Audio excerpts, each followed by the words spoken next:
Joe Rogan Podcast, check it out. The Joe Rogan Experience. Train by day, Joe Rogan Podcast by night, all day. All right. Now, Hey. what's happening? Oh, lots happening. A really. lot. A lot's a lot. happening. A Thank lot. you so much for being here. I'm very excited to talk to you. I've been thinking about nothing but that since that dinner that we had a few months ago. Oh, yes. Thinking about it a lot. Yeah. You told me a lot of crazy stuff. So Yeah, well, it just seems like that's been my thing in life. Is get involved in the crazy stuff no matter where it comes from. when did that start? When did you start getting involved in the crazy stuff? Well, actually, I began early on. I was, a ham radio operator as a teenager, and I went to a vocational school. I didn't think I'd ever go to college or whatever, but I got all involved in learning about radio transmission and all that kind of stuff. So I finally decided, I'm going to go to college and really concentrate on electrical engineering and physics and all that kind of stuff. But the weird stuff actually began kind of by absolute accident. At the time, I was involved at Stanford University getting my PhD. I was just doing cool things. I'd invented a broadly tunable infrared laser, one of the first of its kind. Even got a patent as a graduate student. Wow. And co-authored with my thesis advisor textbook, graduate-level textbook, Fundamentals of Quantum Electronics, published in English, French, Russian, and Chinese. So I was on a cool roll, just doing the normal physics kinds of things. But interestingly enough, once I was there writing a graduate-level textbook, I realized, there's something I don't know, and that is, what about consciousness? What about living things? I mean, is it still just atoms and molecules all the way down? We just don't know about it? Or are there some additional fields or whatever? So it turned out I came across some publications by a polygraph expert who taught polygraph to the CIA and FBI and so on. And one day on a lark, he connected his polygraph up to his plants. And he saw signals coming out that looked like what you see out of people. And then he decided to threaten the plant like he would a person, and he got a big response. Whoa. And so he then went on to connect up a couple of plants to polygraphs, and he would find that if he affected one, the other one would respond. So I thought, okay, well, maybe this is some new fields that we don't include in our physics. So I came up with what, for me, was just a pure physics experiment. I was going to grow some algae culture, split it up, put half of it at a laser link site far away, and zap the local culture and see if it responded, and I could measure velocity propagation and so on. So I sent that off to this polygraph guy, Cleve Baxter is his name. And so he said, well, that'd be a cool experiment. Well, here's one of these things where your life takes a left-hand turn totally at random. He goes to a cocktail party in New York City, and there he runs into Ingo Swann, who turned out to be so-called psychic, famous artist, but fellow that did remote viewings, so-called. And so he invited him over to his lab and said, see if he could affect the plants and so on.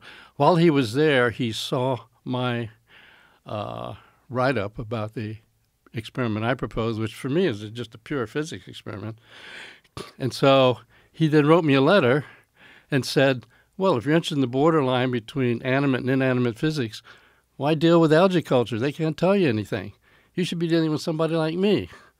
Well, I mean, I couldn't care less about dealing with, quote, a psychic or whatever. But attached to his letter, he had a big report that had been generated at City College in New York, where he'd done some experiments where he would raise and lower the temperatures of sensitive temperature measuring devices across the lab. And so I read that, and I said, well, that's pretty interesting. So just on a lark, by this time I'd headed over to Stanford Research Institute to do my laser work. So anyway, I invited him for a weekend just to see what else he could do. And of course, I talked to all my physics colleagues and said, "Oh my God, these guys are all frauds and charlatans. You better know what you're doing." Well, it turns out that I had a great experiment for him because we had an experiment set up at Stanford that was a very sensitive quantum chip inside of electrical shielding, inside of magnetic shielding, inside of superconducting shielding, completely acoustically isolated from the environment. No way anything on the outside could affect that little chip. They were only looking for quarks and stuff like that. So anyway, I brought him over to the lab. I said, remember that thing you did with the thermistors there at City College in New York? Well, this is sort of that, like that on steroids. And so he said, okay, well, I'll see what I can do. Well, it turned out he generated all kinds of signals in that little quantum chip. And, of course, a graduate student whose life depended on this not being, affected by anything outside said, well, maybe there's some bubbles in the hydrogen line or something. But no, he was able to do it. But what was most interesting was that I asked him, well, how'd you know what to do?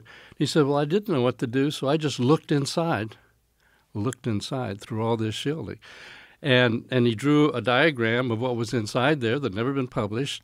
And he said, well, this is when I put my attention on it, that just happened by accident. So he drew an accurate diagram of all the shielding that you had around this equipment. And the little quantum chip and its circuitry deep inside. And when you say he was able to affect something, what in particular was he able to affect?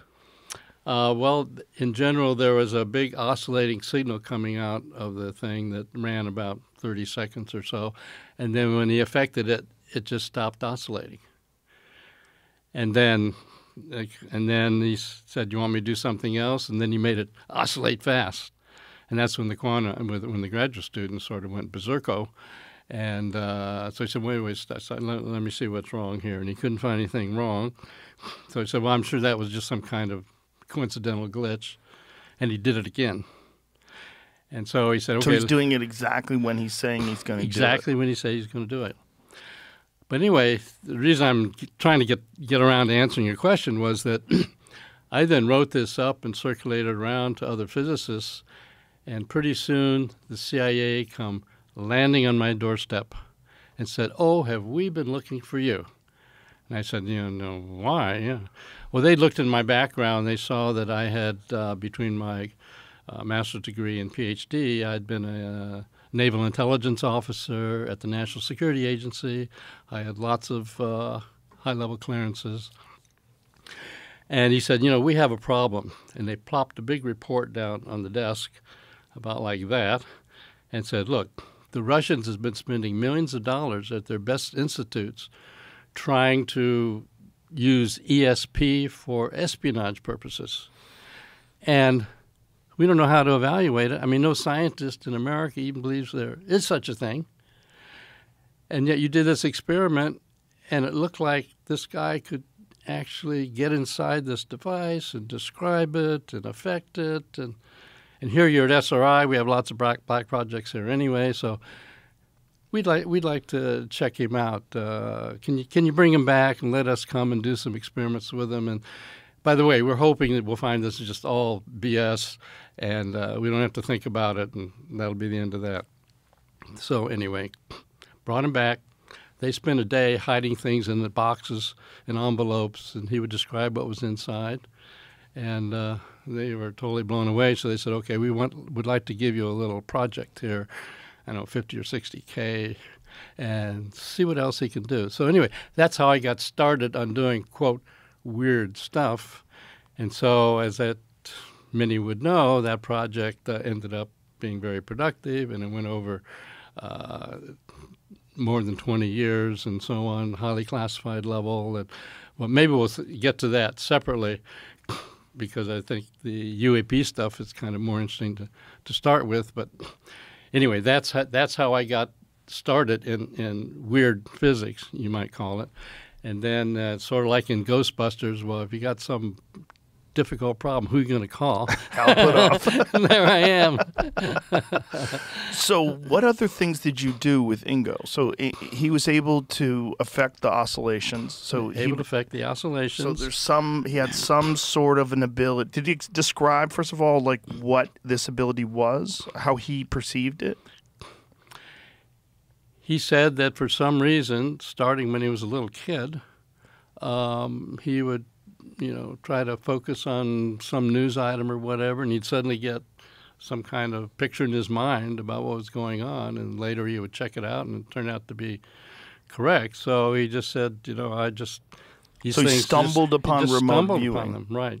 But remote viewing and then being able to interact with the equipment and change the oscillation seems very different, right? It is very different, and as we might discuss later, I've got some ideas about, what some of the quantum mechanisms might be involved in that. But anyway, as far as the CIA was concerned, they were most interested in this ability to see through shielding. And they said, does that mean if we have all kinds of classified documents in a superconducting safe, the Russians might be able to, reach in and see them? And so that's what they were most worried about. And so, anyway... Did you find that to be true? That started a whole program when we found out that it was true, that we started out doing what you would think, just hiding things in the next room and can you describe them and stuff like that. And but then he got bored. He says, well, if you want to know what's in the next room, go look. If you want to know what's in the envelope or the box, open it up. He said, so he said, well, what do you have in mind? He said, well, just send somebody out into the San Francisco Bay Area and I'll describe where they are. And so that's how what we call remote viewing program got started. We started doing experiments, which I gotta say, I resisted this stuff every inch along the way because as a physicist, I had no idea how this could possibly be. But nonetheless, we began working with him. Our lab director, who's always concerned about was this some kind of hoax between the subjects and the experimenters, he'd make up a long list and store them in his safe, and we'd go get an envelope out of the safe, leave SRI, drive to wherever the envelope said, and he would give a description. That's how that whole program got started. When you are experiencing this and you're initially very skeptical and you start seeing these results, what kind of a shift does that have in your worldview? It was very challenging, I got to say, because as a physicist and as a quantum physicist, where I've written equations for all kinds of interactions, I had no clue how anything like this could possibly be. And I'll be honest, I still don't really have a clue about exactly what's going on, other than consciousness seems to be expandable out into the environment in a way that we don't usually consider could possibly be the case. There are people who get into meditation and all that kind of stuff, but none of that was in my background. So I just found this a challenge, and it was only that the CIA was paying us to look into this that I kept going the next step, resisting every inch along the way. To give you an example, along the way, there was a little bit of PR in the newspapers about our experiments. So we began getting people calling in and saying, well, I have some of that ability too, and whatever. And so one of the people that came along that way was Pat Price. He was ex-police commissioner of Burbank.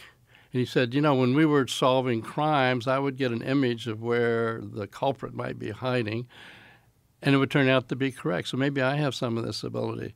Well, I had no reason to necessarily believe that, but it turned out that right at that moment, we were being challenged by the CIA to prove this wasn't just some kind of a hoax between the experimenters and the subjects. And so they came up with coordinates, because as it turns out, when we sent people out to a site and Ingo or somebody else had to describe it, they would describe not only the site as being observed by the outbound person, but also what was inside the building and what was on top of the building. So we suddenly realized, okay, that person is just a beacon. It's not that he's sending something back telepathically. So once we realized that, Ingo Swann, in his never-ending challenge, said, well, just give me coordinates, latitude and longitude in degrees, minutes, and seconds. And I'll look wherever that is and tell you what I find. So, in fact, okay, I found that hard to believe also, but we did a lot of experiments and started targeting on things. Anyway, Pat Price shows up. We do some local experiments, and he's doing very well as well. And so, again, our CIA contract monitors were worried that there's some kind of, trickery, and so they came up with coordinates of what turns out to be right next to Sugar Grove facility, which is a highly classified NSA facility picking up Soviet satellite transmissions. So I had no idea what it was. I mean, we always kept ourselves blind to what the target was, so no one could say we just gave them the data. So Pat Price decided to follow our instructions and go to those coordinates and say what he says. And so he describes this place. But as part of that, what he does is he says that he merged his mind, whatever you want to say, into a safe, and a whole bunch of words popped up into his mind. So he gave this whole list of words. Okay, fine. So he wrote them all down, sent them off. Pretty soon the entire law enforcement apparatus of the country landed on us and said, "How'd you get this information? This is highly classified project titles. Do you have a source inside?" And no, we were just doing this experiment, and that's what he got. And so eventually, 20 years later, you can find the paper that was published by the CIA about what a deal this was. And so anyway, at that time, we were at a point where we were about ready to get the next year's contract. And we had a deputy director, John McMahon, said, okay, well, let's not waste it on our sites, for God's sakes. Do a Soviet site. And so they gave us coordinates of a Soviet site. It turned out to be an R&D facility at Semipalatinsk in the Soviet Union. And so we targeted Price on that. He turned out to be a good remote viewer, along with Ingo Swann. And he described this giant crane that rolled over the top of a building. And I mean, it sounded like science fiction. I mean, I've got some examples here of the drawings of that. And so it turned out that from satellite imagery, what he drew was correct. And so that finally started, okay, this stuff is real. It can be used. Let's go to work with it. So that's what started the whole, you might say, espionage-oriented SRI program on remote viewing. It went for, I don't know, like 23 years or so. What are the meetings like? When you're explaining this to the CIA and you're showing them results, and you've got these, hard-nosed individuals who are pretty rational, right, trying to figure out what you're saying. This episode is brought to you by Visible. Now you know I tend to go down a lot of rabbit holes. I want to know everything about everything. And if you're like that, you need wireless that can keep up. Visible is wireless that lets you live in the know. It's the ultimate wireless hack. You get unlimited data and hotspot, so you're connected on the go. Plus, Visible is powered by Verizon's 5G network, meaning fast speeds and great coverage. And with the new Visible Plus Pro plan, you get premium wireless without the premium cost. And the best part, it's all digital, no stores. You can switch to Visible right from your phone. It only takes about 15 minutes, and then you manage your plan in the app. Ready for wireless that lets you live in the know? Make the switch at visible.com/Rogan. Plans start at $25 a month. For the best features, get the new Visible Plus Pro plan for $45 a month. Terms apply. See visible.com for plan features and network management details. There are really basically two levels of response. For example, some of the early work, when we went to brief, we had 10 or 12 people, and we're talking about the work. Pretty soon a guy in the back of the room jumps up and he says, I know what this is. This is some kind of PSYOP test of our gullibility, and I want you to know whoever's putting this out, I'm not buying it. And he stormed out of the room. So that was one response. But there's a second response we got, which turned out to be interesting. At a certain point, after we had done a number of years of successful work in doing the remote viewing, we had to keep briefing higher and higher, as you can imagine. I hated briefing higher because if you brief a high-level guy and he says, "Oh, come on, this is nonsense, this is BS," and, that's the end. That's the end of your programs. So I got it up to a point where, for example, I briefed Bill Casey, who was director of CIA under Reagan, and we had 45 minutes with him. And so I went through stuff like I've been describing for 45 minutes.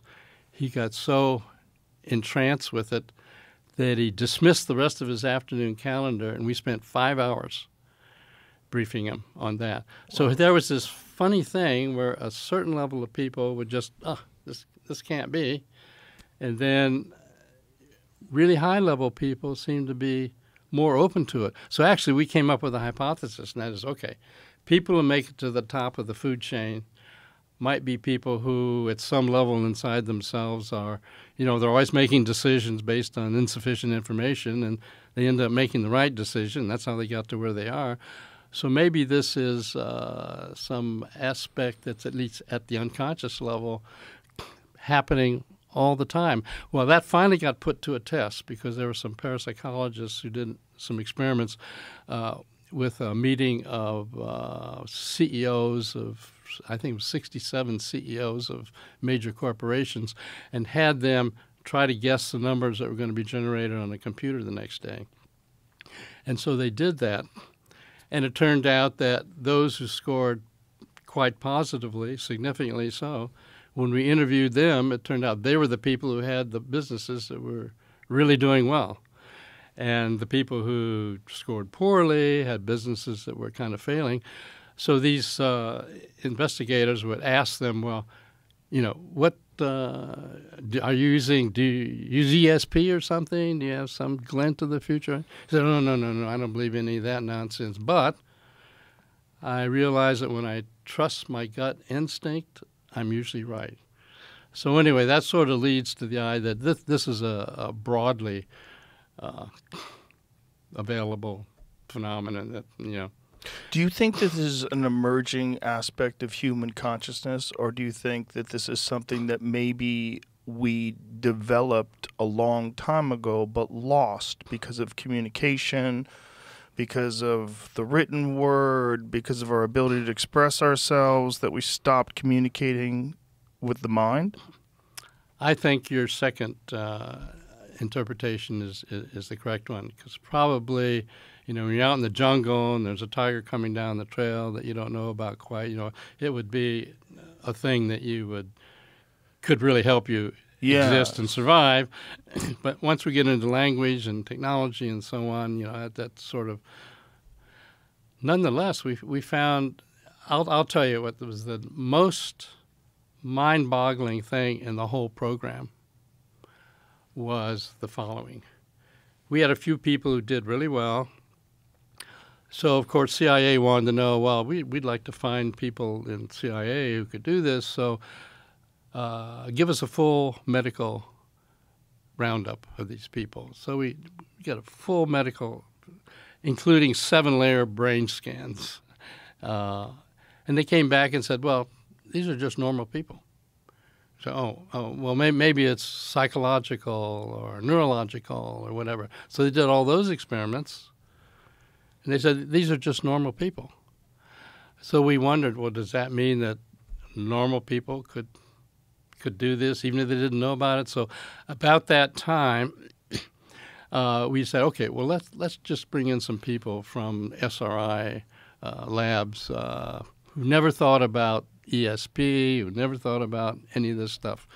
So I remember we had a woman, Hella Hamid, and we asked her to come volunteer for an experiment. She said, what kind of experiment? I said, well, it's sort of like an ESP experiment. And she says, oh, give me a break. I don't believe in that stuff. And I said, okay, but do it anyway.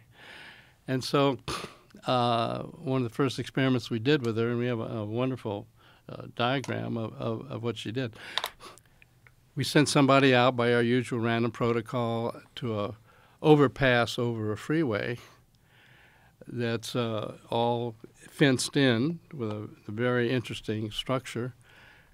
And she made a drawing of all of that and said, there's this kind of trough up in the air, but it's got holes in it, so it couldn't carry water. There's something going by really fast. I mean, she really nailed the place. And so we got the idea, and that was the biggest discovery in this whole thing, was that apparently, as with, say, athletic ability or musical ability, there's a bell curve. And you got superstars at one end, you got duds at the other, but to some degree, anybody could do it. So that had a lot of outcome later on in the program when finally, well, to give an example of a real world result, a Soviet plane went down somewhere in Africa. That's all we knew. Somewhere in Africa, a plane went down. So Stansfield Turner, who was Carter's CIA director, knew about our remote viewing program. And so he said, well, you've got these, quote, remote viewers are supposed to be so good. Why don't they find the plane for you? So, in fact, we had a remote viewer at our lab, and at that time we were working with Wright-Patterson Air Force Base Foreign Technology Division. They had a remote viewer. So we targeted these two remote viewers. All they knew was a plane went down somewhere in Africa, hundreds of thousands of square miles. And make long story short, they described how it looked and put an X on the map that was 3 miles from where the plane landed. We were told that would never be revealed to the public. But it turned out that after Carter got out of office, he was giving a speech in Georgia someplace. And somebody said, well, anything happened while you were president that was really strange? He said, oh, yeah, a Soviet plane went down in Africa and it was full of electronics, and we wanted to get it, and nobody knew where it was, and the satellites couldn't find it because of all the vegetation. But we had some remote viewers, so-called, and they pinpointed where it was, and we went in and got it before the Russians could find it. So, I mean, the real-world consequences came out of this stuff. So when Carter said that, was that a breach of confidence? That was a breach of security, but a president can... They're allowed to do that? They're allowed to do that. Don't tell Trump. Right. So the United States was able to go and get this jet. And right. So by then... Tu-22 bomber, I think it was, yeah. So this has real-world uses, so this remote viewing. So right. Do they invest more time and more effort into this now, or they're still skeptics? Well, we pretty much handle the skeptical problem, and let me give you an example. I mean, as we're churning out these results, as you can imagine, anybody, didn't have direct knowledge of this would be skeptical, and rightly so, by the way. I mean, I was skeptical every inch along the way as we plowed our way into this stuff. So one day, a guy shows up from CIA and says, okay, I'm here to find out what the fraud is. I'm sure this is absolute nonsense. So I said, okay, fine. So show me one of your experiments. So, we put him in the lab with an interviewer and another and a remote viewer. And in this case, I'm sent out someplace and, for 30 minutes. And I come back. It turns out that the remote viewer described it really well. And he said, well, you probably told him where you're going to go. Let's do another experiment, and I'm going to go, and we'll go in my car, because you might have had a, transmitter in your car transmitting where you're going. So I'm going to pick the site. So we do another experiment, get a great result. So finally he says, well, I got to figure out what's wrong with this. So my colleague, Russell Targ, and I sat down and said, no, this guy's a hard case, but we got the bell curve. Who knows? Maybe somewhere in the middle of the bell curve. So he comes in the next day, and we say, okay, today you're going to be the remote viewer. And he said, oh, give me a break. I don't believe in this BS. He said it much more strongly than that, actually. And so, no, okay, well, just try it. You'll see we're not stressing him out and whatever. And he says, okay. And when you go to your place, I want you to take pictures and do a recording. And when you come back, show me your stuff before I show you mine. That's, okay, fine. Well, it turned out we went to a playground with a merry-go-round. Meanwhile, back in the lab, he's drawing a picture of a playground with a merry-go-round. And he sees the results and he says, okay, you've convinced me.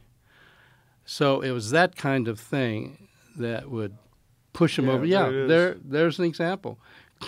Now, he misinterpreted what it was. He thought maybe it was a cupola or whatever. But anyway, that's his drawing on the right, and that's where we were on the left. And so he said, so he went back to CIA and said, okay, this stuff really works. And he became one of their star remote viewers over the years. Wow. So a skeptic became one of their remote viewers. Yep, sure did. What is the process? What is the process for a person to remote view? Like, is there a state that you have to go into? Is there a method to getting into that state? There is a method, and it's different from what you might think. You might think you would say to somebody, okay, we've got somebody at the site, kind of imagine where they are and see what it looks like and tell us what you find and all that kind of stuff. They're usually wrong when they do that because their imagination comes into play and they make up something or whatever. But what we found out in the research, it took years and a lot of trials, was that you get a visceral response to a site. It's not that you necessarily get an image. So in fact, we told them, if you get an image, just put it down the right-hand side of the paper because it's probably wrong. Instead, just kind of put down your feelings as you get into the site. And so, if it's like water, they might do waves, or if it's a mountain peak, they might, as Jacques described in one of your previous broadcasts, a mountain peak, and they just feel like drawing something like that. So bit by bit, the process is very much a visceral feeling process. And so the training procedure has them sitting with pads of paper and just making sketches and drawings and not trying to interpret what it is, and also being very not in a rush about it. It's sort of like you've got a door and you drill a hole through and then drill another hole through and another hole through, and then finally the door crumbles, and then you've got a pretty good feeling for what the site is. So the process that we use to train people involves this multi-stage process where they're to go by feelings, colors, flashes of things. You see a flash of piece of metal, don't try to turn it into a car or a bicycle or whatever. So anyway, there's a whole training procedure that we developed.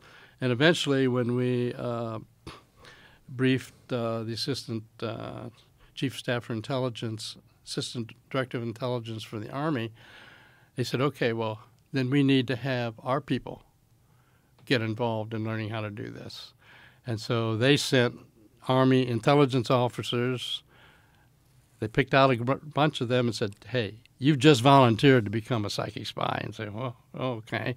And they sent them out to SRI, and we ran them through this step-by-step training procedure. And they learned to do really, really well. I mean, Joe McMoneagle, who anyone who follows the literature is known to be really an excellent remote viewer. And so give you an example. One time he said, I mean, we trained them, and so they learned to do really well. We set up a whole program. And he said, okay, there's this site in the Soviet Union, and they're making this unbelievably giant submarine. And it's made out of titanium or something. I mean, it's bigger than any submarine that anybody's ever heard of. And it's strange because the missile silos are on the top rather than along the sides and so on. He gave this whole description. Of course, we had to, at that time, we were briefing all the way up to National Security Council, and so they looked at this. This is nonsense. But about a month later, out rolls this unbelievably giant submarine, the Typhoon-class submarine, the largest submarine ever made. Indeed, there are his sketches and a lot of description that went along with his sketches. And there's a submarine on the right. And so finally the people at the National Security Council said, okay, we better start taking this seriously. So make a long story short, Joe McMoneagle got a National Merit Award for over 200 great viewings he did for CIA, National Security Council, FBI, I mean, you name it. So anyway, that grew into a whole industry. This episode is brought to you by The Farmer's Dog. If you're anything like me, you love your dog. You want what's best for your furry pal, but figuring out what that is can be a real headache. There's a lot of misinformation out there, especially around dog food. Take kibble, for example. Almost everyone has probably fed their dog kibble at some point. But if you do a little digging, you may find out how ultra-processed it is. Luckily, there's a better option for you out there. Real food from people who care about what goes into your dog's body, like The Farmer's Dog. They make fresh food that's so simple. No magical or miracle recipes, just meat and vegetables, lightly cooked, complete and balanced for your dog's needs. And it's all developed by board-certified nutritionists with the same safety standards as our food. When you make the switch, you'll see a massive impact. It can help your dogs be healthier, happier, and more energetic. And unlike kibble, which comes in a giant bag with vague serving suggestions, the Farmer's Dog food is delivered in packs portioned for your dog. It makes it easy to help them maintain their ideal weight, which is one of the biggest predictors of a longer, healthier life. Look, no one, dog or human, should be eating overly processed foods for every meal. And it doesn't matter how old your dog is. It's always a great time to start investing in their health and happiness. So try The Farmer's Dog today. You can get 50% off your first box of fresh, healthy food at thefarmersdog.com/Rogan. Plus, you get free shipping. Just go to thefarmersdog.com/Rogan. Tap the banner or visit this episode's page to learn more. Offer applicable for new customers only. So this is still kind of a mystery even to you. Even someone who has studied this for this long, you know that it works, but you're not exactly sure how it's working. Is that a fair assessment? That's a fair assessment. I mean, when we, as physicists, we hate to say, oh, don't have a clue. So, well, we now know there's so-called quantum entanglement, which is that things seem to be connected at a quantum level across great distances. And so the easy answer is, well, it must be quantum entanglement. But, you know, that's just words. It doesn't really tell us how it works. But to give you an example, we wondered how far you could go.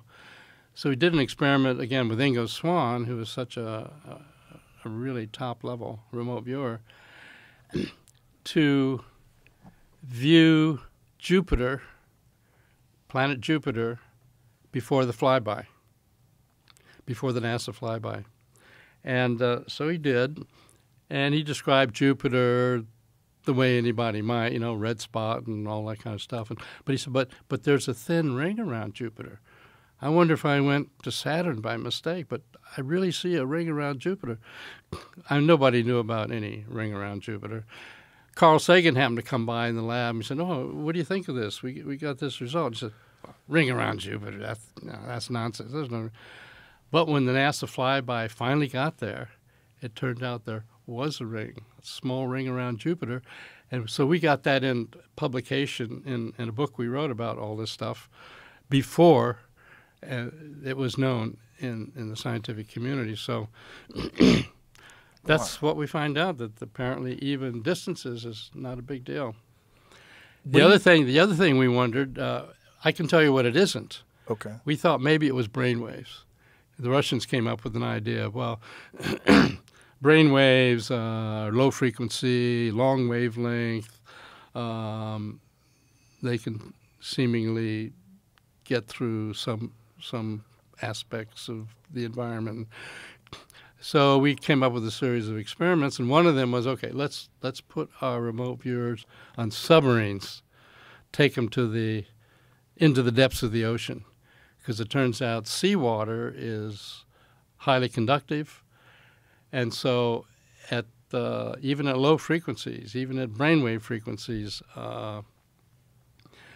it would be a complete shield for that. So we piggybacked on somebody else's experiments, Stephen Schwartz's experiments using remote viewers to go find archaeological wrecks and shipwrecks and so on, which turned out to eventually be a successful experiment. But anyway, we got to do 2 experiments.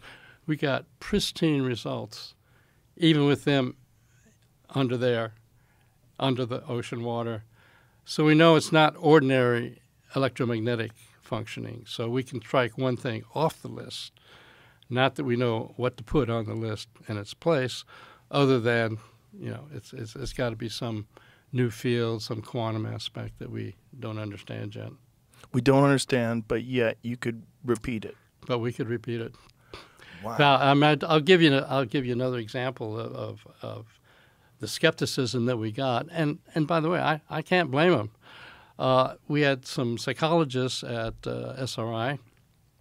And they said, you've got that stupid ESP experiment stuff going on, and this is going to ruin our reputation. People think that we're a nonsense place, and so it's hurting our reputation. Of course, they didn't know it was a highly classified CIA program. So anyway,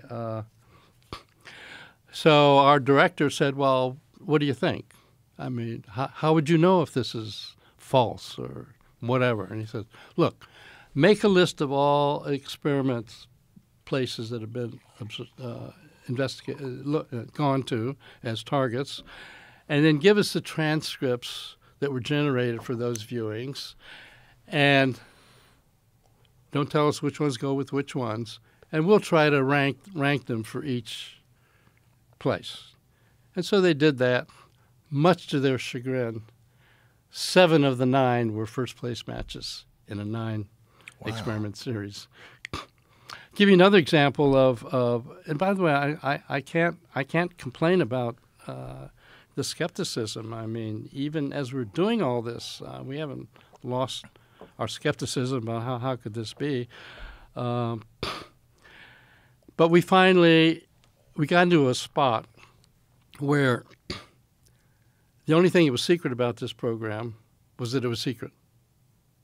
People heard that we had these people coming in and doing experiments, but we weren't publishing anything.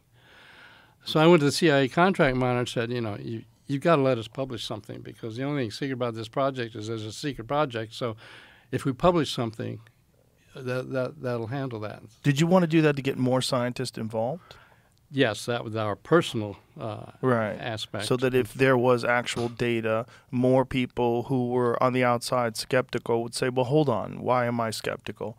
Maybe perhaps there's something to this. And then you start considering your own life, these moments of intuition, weird coincidences. You're thinking about someone, they call you. Yeah. We all have this idea that there's something there, but we don't know what it is. But we're very skeptical of someone who tells us that they can do it. And that's reasonable to think that way. And so in this case where we got permission to publish something, since we're engineers, Russell Targ, my colleague, and I are engineers and physicists, we wrote it up for the proceedings of the IEEE, Institute of Electrical and Electronics Engineers. This is an engineering journal where we had published technical papers. So I thought, well, we have a better chance there. Sent it off to them. The editor was head of communications at Bell Labs. And he comes back and says, well, I don't know. And we said, why? Are you getting bad reviews? And he says, well, actually, I'm getting good reviews. But one really heavy hitter just gave me a 1-sentence review saying, this is the kind of thing I wouldn't believe in, even if it were true. What does that mean? So anyway, we said, look, I understand your problem. Look, let us come and present this stuff to your engineers. If they throw tomatoes, okay, don't publish our paper. But if they like it, then publish it. So we went to Bell Labs, presented our data. The engineers were all excited, trying to figure out what the mechanism could be and so on. So we figured we were home free. He said, no, I still... So then we pull out our trump card, as always, which is, okay, look, do your own experiments at Bell Labs. Pick people from your engineers. Pick people from your offices to make up lists of targets. Pick people here to be your blind match group to see if they can match them up. And if you get results like we got, then publish it. If you don't, don't, he said. Okay, that's fair. So it turns out he did the whole thing, got the same kind of results we got. Our paper got published, 1976, Proceedings of the IEEE. And so that suddenly got other people saying, okay, well, maybe there really is something to this. So it turns out that for those who follow the field know that Robert John and Brenda Dunn, Robert John was head of engineering at Princeton. He had a student who wanted to do these kind of experiments, and he thought it was nonsense. But they came out and heard our briefing, and he went back. Long story short, he set up a 20-year program completely replicating our remote viewing work and also doing effects on random number generators that were quantum-driven. And so the so-called PAIR lab, Princeton Engineering Anomalies Research Lab, replicated all of our work. And so pretty soon it's all over the place. So, by the way, at the end of the sort of Cold War there, where there was a détente, some of our remote viewers went over to Russia to talk to their remote viewers, and they traded war stories. They lived through the same kind of thing. So there it is. It's so interesting that we almost didn't consider that. Just imagine you not running into Ingo Swann, you not asking him to affect that quantum chip. Imagine where Russia's doing all this stuff and the United States never gets involved in it at all. That could have happened. That could have happened. I mean, it was really, the tiniest flip of a coin that happened. So what that means is, for me personally, is that even though I had no interest in all that kind of stuff, this totally random event happened. And then once I built up a reputation for being willing to take on things that are impossible, then that's why when the UAP, the UFO issue, kind of rose up again, who are you going to call? So Hal Puthoff. There I get my call. So what was the initial introduction to the UAP phenomenon? And when was this? Well, there was an early introduction in 2004. Well, maybe a little earlier. In the 90s, I was doing work for Robert Bigelow at Bigelow Aerospace. And in addition to his, aerospace stuff, he put 2 units circling the Earth, and he made the module that got attached to the space station and all that kind of stuff. But he was also very much interested in UFOs and that kind of thing. And so I was involved with him. And around that time, I had gotten a call from somebody I knew in Washington, D.C., head of a think tank. I can't name him, but he said, I need you to come to Washington to be part of a little project, a little briefing. And I said, no, I don't have the time.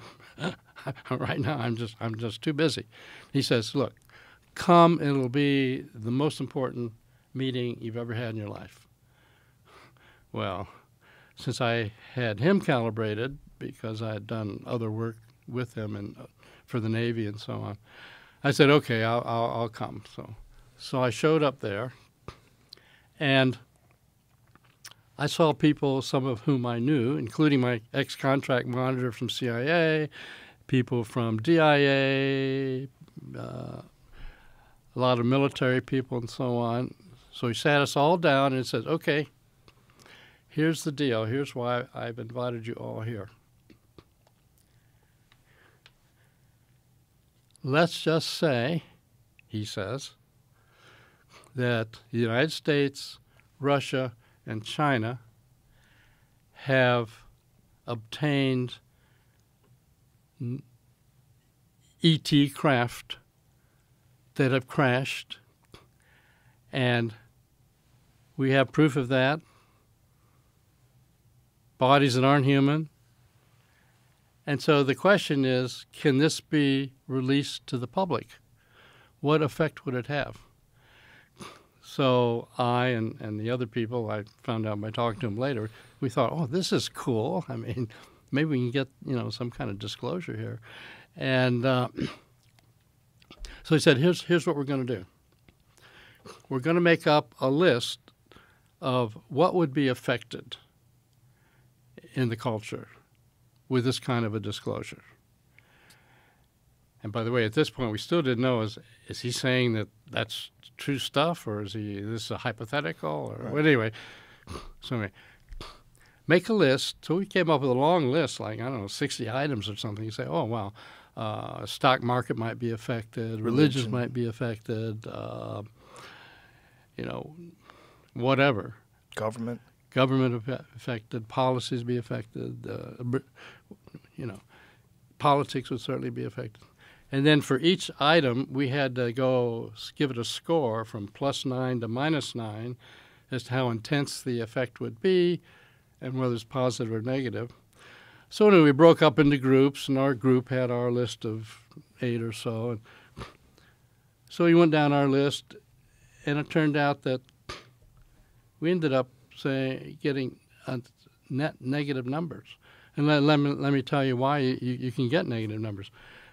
One of the things down toward the bottom of the list, and we really got into the weeds, was, well, suppose materials from a crash retrieval of a non-human craft was given to Corporation A, but Corporation B didn't get any samples. And then years later, Corporation A is making lots of money based on what they got. Meanwhile, Corporation B has gone bankrupt. And then they find out they were excluded. Well, they're going to end up suing the corporations, suing the government. I mean, it really gets gnarly when you get into the weeds and into the details. And so, as it turns out, with our group of 8 or so, we said, we get a negative number. Well, it turned out that all the groups got negative numbers. So the outcome of that exercise was, if you're thinking about disclosure, forget it. Was this during George Herbert Walker Bush's? No, it was during Bush 2. Bush 2. George Bush, rather. George Bush, yeah. W. Right. So when this was all going on, you still didn't know what they had. Didn't know what they had. This was That's just... right. They were saying... This could be hypothetical, or he Right. could be trying to tell us something, but he wouldn't say. So, Interesting. And how much time did they give you to compile this list and to generate these numbers of plus and it minus? was 2 or 3 days. I don't recall right now. How did you attribute numbers to things like the stock market? How did you figure out how that would be negatively or positively Well, impacted? it was just a gut response, basically. You remote viewed it? No, didn't do that. No, but did you? By the way, in the remote viewing program, one of the things they told us, look, you guys that are running this program, don't you ever think about remote viewing yourself. We learned in the LSD days that if the experimenters get involved in the subject they're researching, they lose their objectivity. And don't think you can sneak away and get away with it, because we'll get you on the polygraph. And so no, never did. Don't remote view yourself. What a bizarre thing to tell someone. That's what they Yeah. said. So anyway, back to this. We came up with our numbers and said, this does not look like a good idea. So at that time, that was the viewpoint. Now, as we'll get into, at this point, I have a different viewpoint. I think there should be more disclosure than is apparent. Well, I in think the culture. that's much more common. Much more common. That right. thought is more common with not just academics, but even government people. Even government people. Right. I think more. In fact, I have a great example of that, and that Please. is Edward Teller, father of the H-bomb, involved in the Manhattan Project. You'd think if anybody wanted to keep secrets about national security, it would be him. But one of the strongest statements he made, which actually was kind of a driver in my shifting my viewpoint about, well, should we come out with this or not? He said, in exploring nuclear energy, we had the Manhattan Project, highly classified, but nonetheless, we and the Russians kind of marched along step by step. But in electronics, we didn't classify electronics, circuit boards and all that kind of stuff. And we took off like a rocket and left Russia in the dust. So his viewpoint was that having more openness, even in national security areas, is a better bet. And so that made me think, even though I'd been part of, as it turns out, decades-long, highly classified, not for the street UAP investigations, that sort of affected my thinking about it, and I became more open to the idea that we should do that. So, but the way I got actually more officially involved was that, as it turns out, in 2008, I think it was, Harry Reid, who was at the time Senate Majority Leader, Daniel Inouye from Hawaii, Ted Stevens from Alaska, they're part of the Gang of Eight, so-called, so they get better briefings than most people on what's going on beyond the scenes. So at that point, you might think, well, UFO stuff, I mean, that's all dead. Let me give you a little background first. And that is, back in the 50s and 60s, we had Project Sign, Project Grudge, Project Blue Book. And then they had the Condon Committee at University of Colorado examine the area and say, he came out with this thing saying, there's nothing here. It's not worth the Air Force spending any time on it. Actually, the Condon report, if you read it, there's a deep report showing all kinds of reasons why this is real. And then there's the forward, which most media read, in which he said, nothing here, don't worry about it. So after 1969, which is when that report came out, if you called Air Force Public Affairs Office and said, well, what's going on with UFOs? They, no, we gave up all that stuff back in 1969. The truth of the matter is that the very memo that canceled Blue Book by General Bolander had down in the fine print, but anything that might affect national security, we should keep track of. So now we come up to, 2017.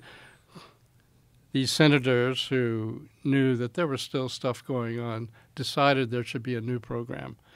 And so they asked the top physicists at DIA, Jim Lukatsky, who is one of the top physicists on propulsion and rocketry and so on, to put out a request for proposal. And so that went out, and so actually Robert Bigelow picked it up. And he said, okay, we'll do this. And so he then got the program, and since I'd been involved with Bigelow, he asked me to be part of the program. So that's when I got, you might say, officially involved and really digging into the issue. And what was your perspective at that point? So you had this thing during the George Bush administration, and what was your perspective after that conversation? Did you think maybe they do have something, the crashed Roswell site, maybe something else? Did you know more from talking to other people? Had you heard whispers? Like, what did you know? What I knew was not much. I mean, I heard whispers, but I didn't get, really involved in thinking about it. I mean, a good physicist realizes this is tinfoil hat conspiracy stuff, But you had already had experience with remote viewing, seemingly so being nonsense as well. I already got that problem. So, but when they came up with the idea, we should do another deeper dive into this, and by that time I was, as a physicist, through the years, I was a Star Trek fan and, Star Trek fan and all that kind of stuff. And as a physicist, I would hear about these UFO sightings and so on. So I always wondered about, how can this, could somebody really have any kind of propulsion that would look like that? And so anyway, so when this program got set up, it turned out my particular assignment was, okay, let's look at all the physics and engineering that might be behind this stuff. And by the way, we will arrange for you to get access to some materials. Okay, fine. So that was my tasking, and so I said, okay. So I can't get into a lot of detail, but I did do a lot of back and forth with some aerospace executives about getting access in case they had any materials and that kind of stuff. And it's very... So they finally said, no, it's if that were the case, it would be too compartmentalized. We can't share this. Even though you have an official program, I mean, you got top secret, SCI, Gamma, HCS, got all these clearances. But if we had materials, it'd be too highly classified. We couldn't share them. Jeez. So a lot of negotiation went on. I You spent don't a lot of time negotiate with the vice president. unless there's something to negotiate about. Exactly. If there was nothing to negotiate about, you did say, Hal, we don't have materials.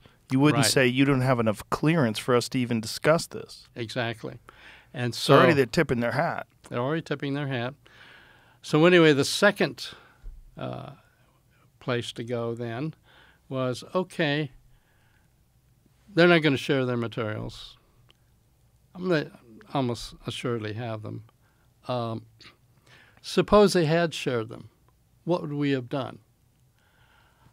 Well, we would have gone to subject matter experts all around the world. We'd give them some materials. We'd say, this came from a Russian sub or, whatever. Give us your best output and so on. So I said, okay, since we're not able to get materials and share them,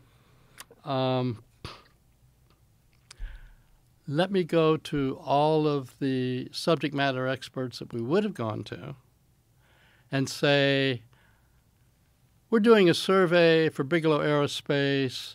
He wants to know where will your field be in the year 2050.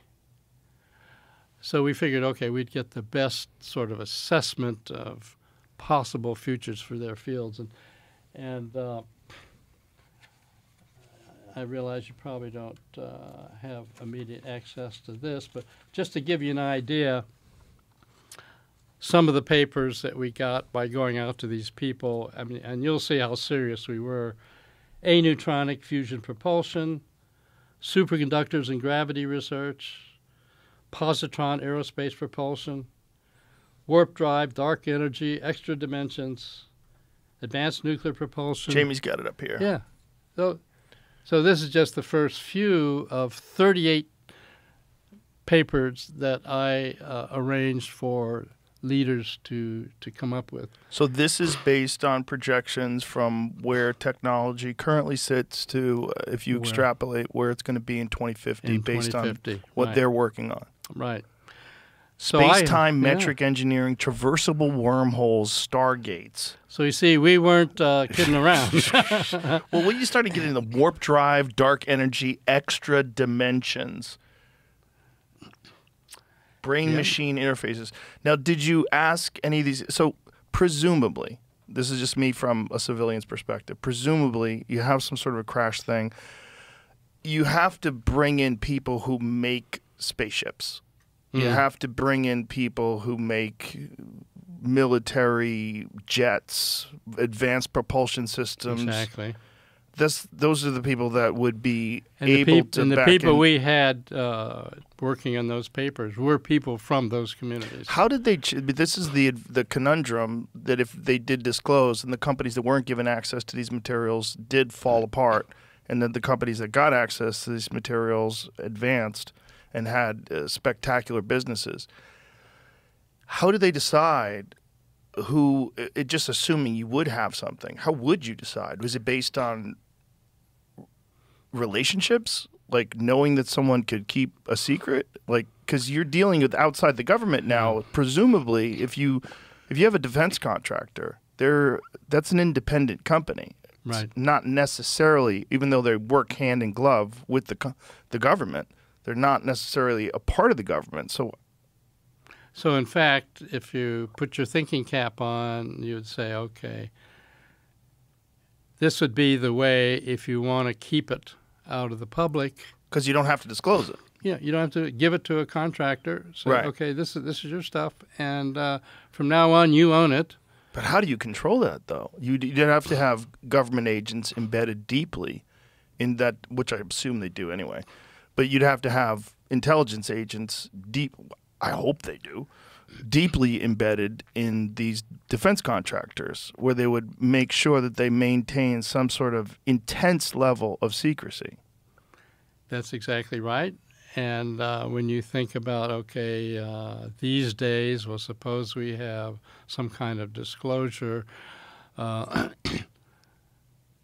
what are these companies going to do? They've been hiding things, or various parts of the government have been hiding things.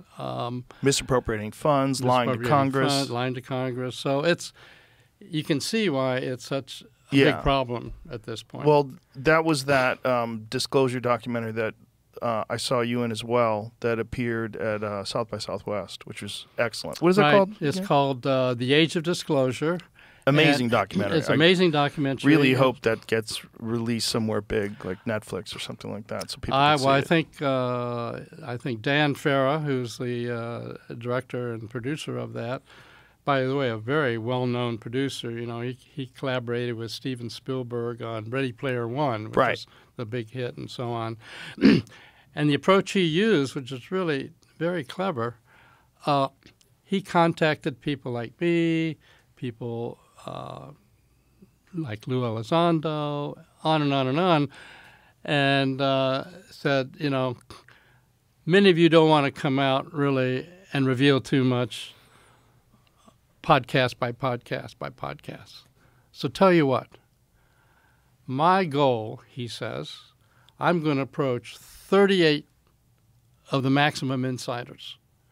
And by maximum insiders, I mean it includes people like, I don't know, Senator Rubio, of course now Secretary of State, Clapper, who's, you know, and I'm going to get all of you to collaborate on saying what your involvement was to the degree you can, and, you know, not say something and end up going to jail.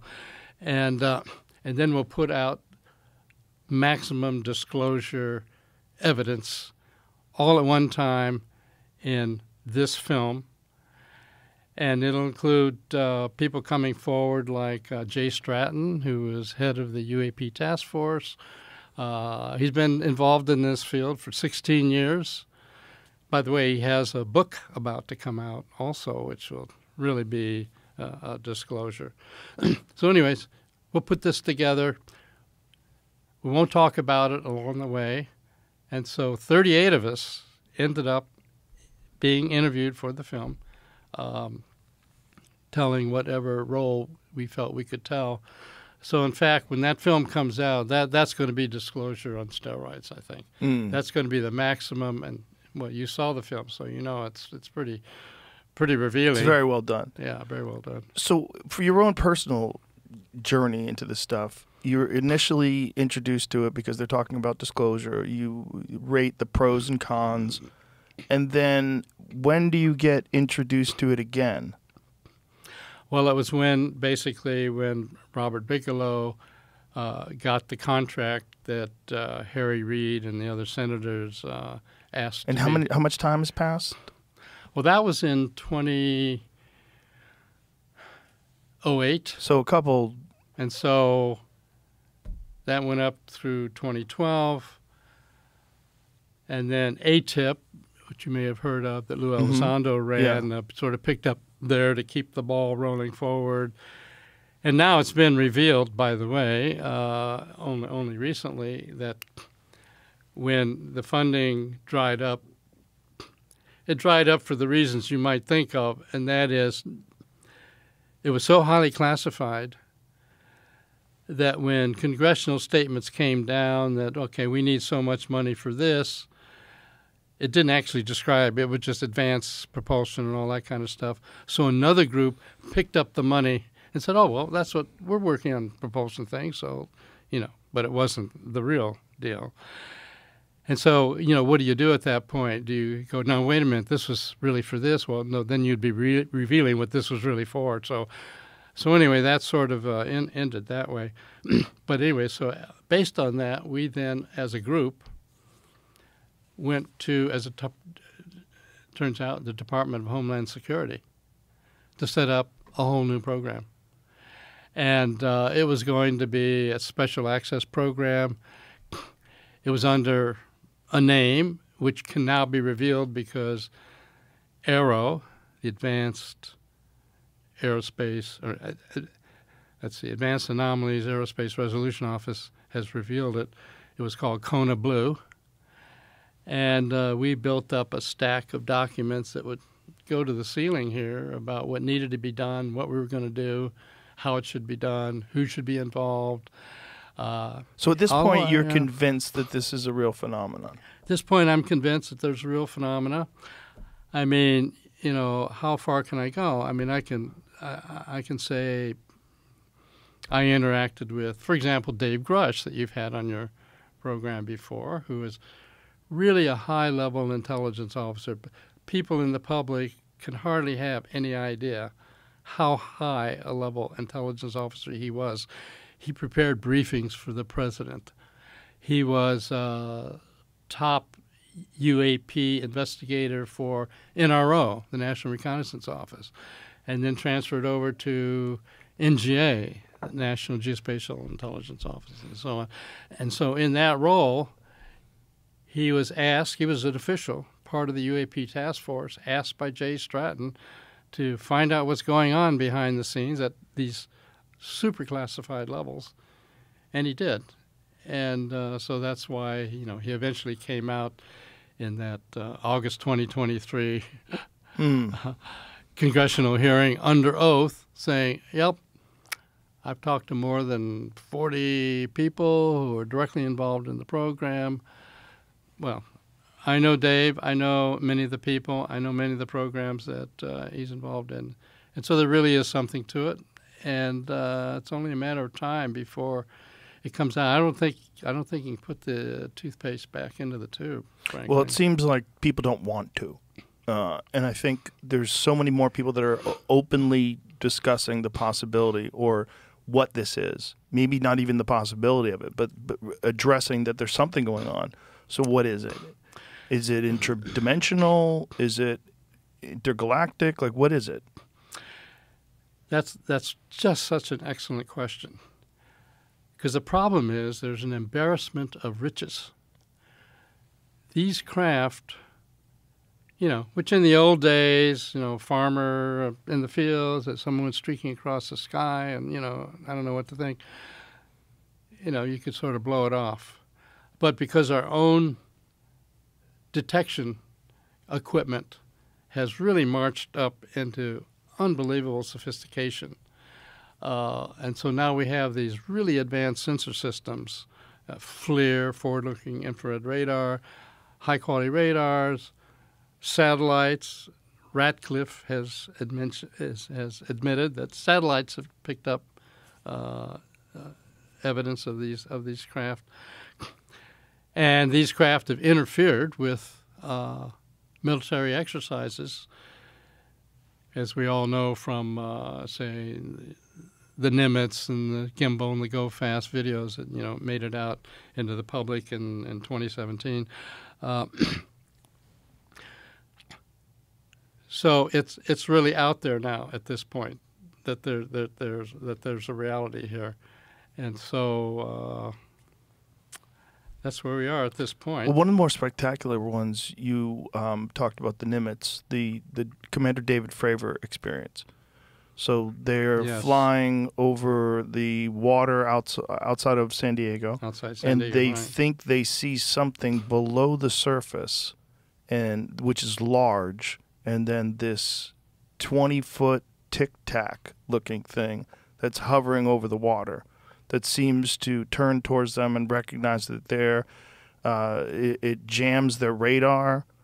It does something to block their ability to detect it. They have it on screen. They have video of this thing. There's eyewitnesses of this thing. They track it on radar going from above 50,000 feet down to sea level in a second.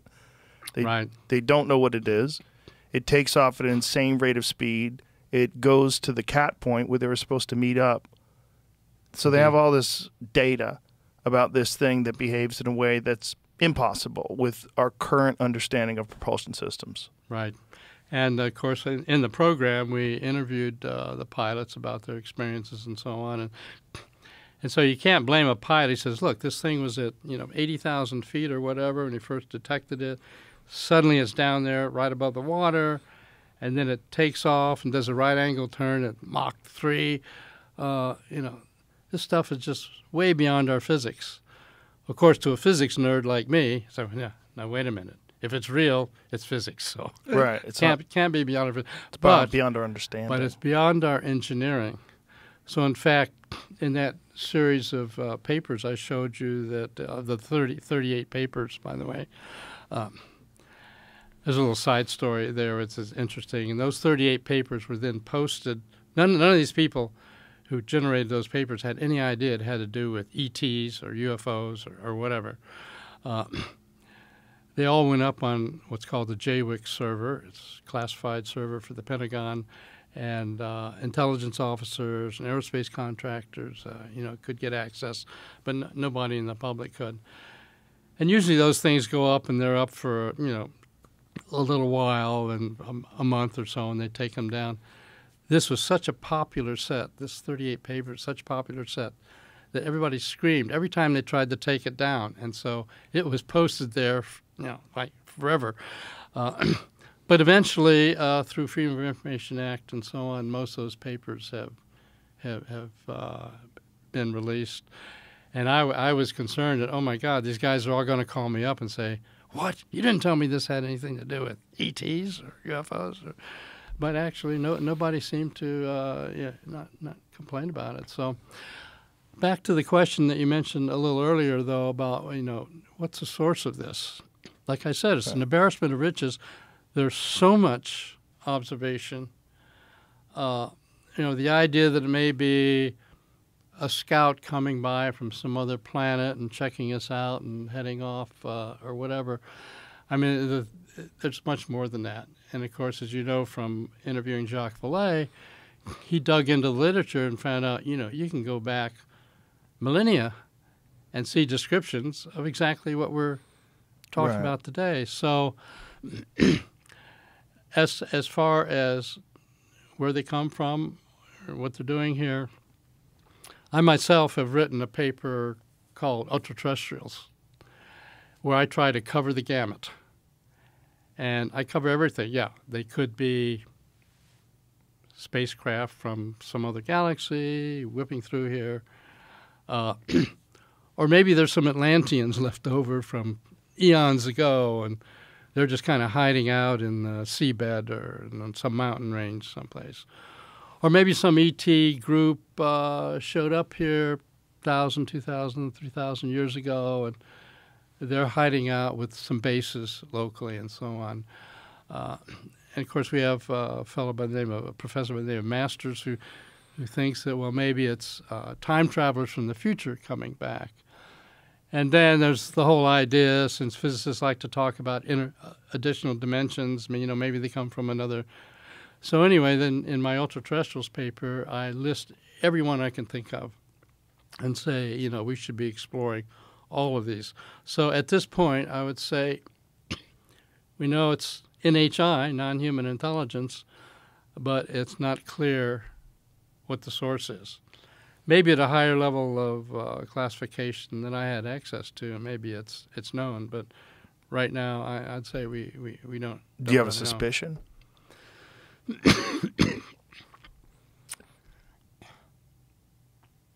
I guess my suspicion that it's likely non-human intelligence from some other galaxy or far out in our own galaxy that have come here but some time back, and that there are stations here. One of our remote viewers that was really good came up one day and said, I was looking around and I think I found a UFO base on Earth. This is during the remote viewing era, and oh my God, I've got to report this to my CIA contract monitor. Do I want to tell him that? And so I did, and one of the places he came up with but one of the places he came up with was Mount Zeal in Australia. And so my CIA contract monitor says, well, I know the station keeper, CIA station keeper out in Australia. I think I'll call him, and I won't tell him why I'm asking, but I'll ask him about Mount Zeal area. So he gave him a call, and he said, I'd like to ask you about that Mount Zeal area. He says, oh, you mean where the UFOs are always flying around? Whoa. So I thought, oh, gee, So this was from Pat Price. I take him seriously. Let me give you an anecdote. I mean, I know it's hard to believe that some of this stuff could possibly be real, but here was a real game changer for me. One day, Pat Price, during the remote viewing program, came in the office and he said, I got bored last night, so I started looking around, and I decided to look at the Oval Office. And as I kind of did my way around the Oval Office, I realized there's something in the Oval Office that will harm him, and he will not get through his second term. And I'm thinking to myself, oh, my God, but I have to report that to the CIA contract manager, which I did. And so they sent a team over looking for, hidden microwaves, hidden toxic substances, and when they didn't come up with anything. Of course, as we now know from history, it was the tape recorder that did him in. And he couldn't make it through his second term because he... So this was during the Nixon administration? Yeah, Nixon administration. Wow. And so interestingly enough, when he reported that to us, I said, oh, my God, that means Spiro Agnew will be president because he was the vice president. And he says, no, he goes first. Now, it turned out he did go first because of some money laundering scheme. So when I sit down and try to say, okay, what are the statistics of having somebody see that a president is going to make it through his next term and his vice president is not going to take over because he goes first? I mean, the odds of that, there's just no doubt that means it's really something. Well, especially when you consider Nixon was one of the most popularly elected presidents ever. Right. I mean, he won by an enormous margin. That was the whole where the vice presidents or the other candidate's vice president had electroshock therapy that hadn't been revealed. I remember that. Yeah, right. Yeah, and it turned out people were very concerned that he was mentally ill. When it was too late to replace him, they didn't know what to do. They finally replaced him, but it was too late. That's right. I remember that. Yeah, that was a big part of the whole thing. So now, one thing you may be surprised to learn, and you've asked me from time to time, well, what did I think as I'm facing into all this stuff? We obviously, as physicists, think about time going forward, reasonable way. And as I mentioned, the Princeton lab got involved. Robert John at Princeton was very good in quantum theory and so on. And he knows that in quantum theory, time is kind of a slippery slope. We have the space-time metric and the possibility of maybe seeing something in the future or something in the past. And so he did a series of remote viewing experiments very much like what we were doing. But sometimes he would have somebody go to a site and then wait a week and have somebody describe where the person went. Or he might have somebody describe where a person went, but the person didn't go until a week later. And so he did a lot of experiments, which, by the way, were good enough. He also got it published in the Proceedings of the IEEE, Institute of Electrical and Electronics Engineers, a couple years after our paper, like 78 or so. And so it turned out that the results, either looking a bit into the future, a bit into the past, the results were just as good. So that sort of helped solve another problem for us, because we were always, I can't blame the skeptics coming forward. In fact, our favorite phrase is, as far as remote viewing goes, there are two outcomes. People who investigate it know it works. People who don't and know it can't. And that's sort of it. So anyway, a big thing that we always got pushed on was, well, if these people are so psychic, why aren't they rich? Right. Why aren't they at Las Vegas? Why aren't they doing silver futures or whatever? So, well, it turned out I had a chance to test that because, as it turns out, my wife, Adrienne Kennedy, was on the board of a new grammar school that was being set up in the Bay Area where we were at the time. And so I was trying to raise money because they were about $25,000 short. And so I went to a wealthy dentist I knew of and said, would you mind giving $25,000 for this school that's just being set up? We're short. He says, "Oh, wait a minute, I know who you are. You have that ESP program over at SRI, don't you?" And I said, "Yeah." He said, "Tell you what, I do silver futures. If you can get your ESP people to tell me what's happening each day, the next day in silver futures, I will follow what you tell me, and I'll bet on it and see if I make money based on that. And tell you what, whatever money I get, I'll give your school 10% of what I make. And don't worry, if I lose money, I won't charge you." So anyway, that was interesting. Well, by now in the program, we recognize that, okay, there's the bell curve, sort of anybody can do it to some degree. So I simply went to the board of directors of the school and said, we're going to go into silver futures to make our missing $25,000. But I'm not going to ask you what you think the market's going to do the next day, because that'll depend on what you've read or what you hope for or whatever. We're going to do something different. I'm going to pick a couple of objects that are very different from each other. I'm going to label one of them market up. I'm going to label the other one market down. And I want you to describe to me today the object I'm going to show you tomorrow, which would depend on what the market does. And so, okay, and for a crash course, I gave him this shortened version of how, don't try to image it, just try to get, it's a visceral thing, how do you feel about it, what's the sort of texture of it, and so on. And Jamie, can you pull up that first of the, it shows the wooden figurine and the tape measure. If you could show that, yeah. So on a given day, I have two objects, and of course they're different as they can be in case you get a lousy description or whatever. So on a given day, that's a couple of objects I picked out, and I labeled the one to myself. I labeled the one on the left, mark it up. The one on the right, mark it down. But they have no idea what my objects are. Right.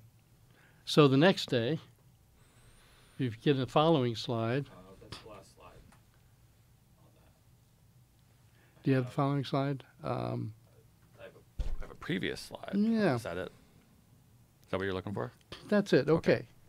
And so I had 7 viewers, and on this particular day, 5 of them didn't turn out much. But one of the viewers said, "I've got something all squirreled up in a can, all wound around, and I hear the words 1, 2, 3 said rhythmically." Tape measure. The second guy, same thing, cans, all something all around it. So that's what I go with. Interesting. Anyway, make a long story short, 30 days in the market, we made $260,000 for the investor.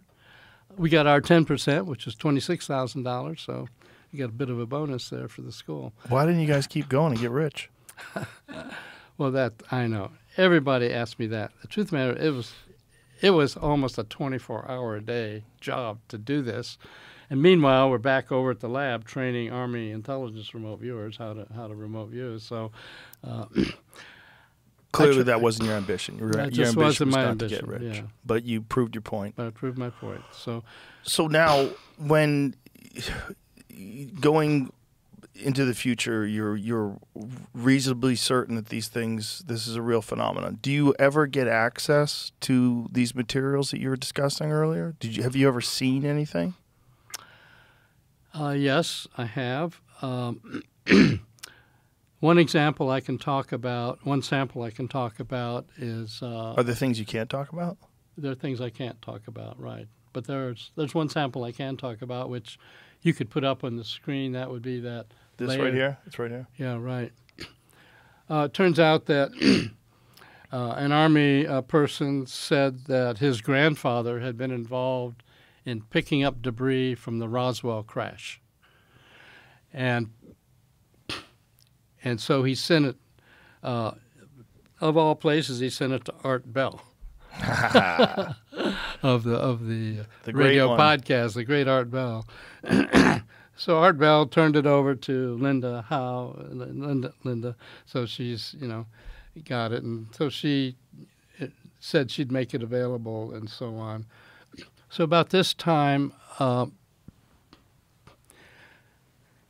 had already had my viewpoint shifted, as I say, by Edward Teller about, we should have more openness going on. And so, in fact, Tom DeLonge came along and, the punk rock Blink-182, and said, we should be, by the way, this is before even things came out in the New York Times in December 2017. He says, I've been talking to people at some aerospace corporations, and they're saying how hard it is to get students to do their engineering and come to work for us. And so he said, well, if there's anything to, quote, the UFO area, maybe you could generate some interest that way. And so, long story short, he got Jim Simivan, now retired high-level person at CIA, got me. Keep that up, Jane. And so, anyway, we started To the Stars Academy of Arts and Science. And so we were part of what was behind helping Leslie Kean get that story out in the New York Times to break out that something was really going on behind the scenes. Back to this material. So anyway, on this material, layered. She came up with this material. How big is this? What we're looking at? Oh, it's about this big. So 4 inches, something like that. Yeah, okay, it's pretty big. And so it's got all these layers. So on the one hand, you could say, well, this is just a guy sending in it some stuff. There's no chain of custody. Right. You don't know if he's a fraud, making it up or whatever. But anyway, it turned out those are layers of titanium and bismuth. So anyway, we Tom DeLonge got a hold of a copy, and so we said, okay, we're gonna do everything we can to nail this down. So we actually set up a contract with an Army office, and then they arranged for AARO, the All-Domain Anomalies Resolution Office, to consider taking this seriously. And so they arranged that this could be analyzed by Oak Ridge National Laboratory. And so we provided this to them to analyze. Okay. And what were the results?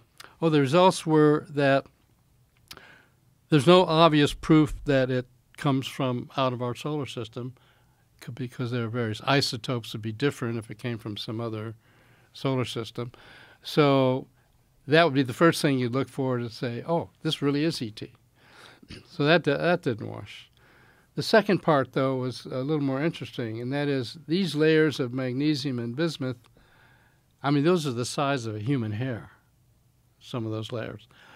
And they said, well, we can't find any evidence in the history of development of materials like that, and can't even imagine why anybody want to make it. So it's an anomaly. So no proof that it's ET. But one of the things we did do, he says, okay, well, how hard is it to make something like this? And so we got an aerospace corporation to say, can you bond bismuth and magnesium together, sort of like what we see in this sample? Well, they got 2 layers bonded, cost them over $1 million, broke down their instruments to do it. So it's still basically a mystery. So we got to read the report. It was not totally provided to the public. But so anyway, is this about a 1/4 inch thick? Is that what we're looking at here? yeah. It's about So like how many that. layers did they estimate? I think we had it might have been 18, something like that. We could probably count them. So anyway, so that's a possible example, but no conclusion we come So to. this is definitively. something that is of terrestrial origin in terms of materials when you measure the isotopes, but it's of a construction method that's not currently available. That is a perfect description of the situation. And by the way, it certainly wasn't available back in the 40s and 50s, Right. when this supposedly was found. supposedly, that's the problem. Yeah, So when was supposedly. this was analyzed in what year? Well, analyses started taking place by Linda Howe at other laboratories, I think in the years in the 2000s, and we got hold As you of go we, back. Yeah, we got it. I don't know, maybe 2020, something like that. So But whoever, if the chain of we got it custody we is got it accurate, analyzed. We got it analyzed only a couple years ago. but if the chain of custody is accurate, it goes back far enough where this is impossible. Right. And it seemingly, given the effort that the Aerospace Corporation put in, they can't even manufacture this today Right. in that level. So This Roswell crash is the big one, right? That's the one that everybody knows about, and it was in 1947 in Roswell, New Right. Mexico, and the wreckage was flown in 2 separate planes to Wright-Patterson Air Force Base, which is unusual in and of itself. And the idea was that it's flown in 2 planes just in case one goes down, that this stuff is so important that we have to analyze it. that's correct. What do you think that was? I think it was a true non-human intelligence craft that crashed. We've talked to one of my colleagues, Eric Davis, is one of my senior scientific advisors. He interviewed General Exxon, who had been head of Wright-Patterson Air Force Base and so on, and also DuBose. So he's interviewed a couple of people that were involved back in those days, and they say it was the real deal, that this was a real unidentifiable crash, and these materials were really from out someplace And what did they say was done with the wreckage? that had been taken to Wright-Patterson Air Force Base for analysis. And did anything come out of that analysis? Not that the public would hear about, Not that you can disclose. not that I could disclose. That's where it gets frustrating. So there was. Well, it gets frustrating even for. I mean, the compartmentalization in this area is really obscene. So you can have people sitting at this desk, and someone else sitting in that chair, and they don't have access. I can't tell him what I'm working on. He can't tell me what he's working on, and so that's our going forward with this is very, very slow and not opportune, I would have to say. And of course, we have data. Can't go into detail, but we have data about crashes in other countries. So it's really clear that we're not the only ones on the planet. So that's something to be concerned about because, for example, here we have our capitalistic competition, aerospace corporations, electronics corporations, all being very hushed up and not sharing which anything. stifles innovation. Stifles innovation.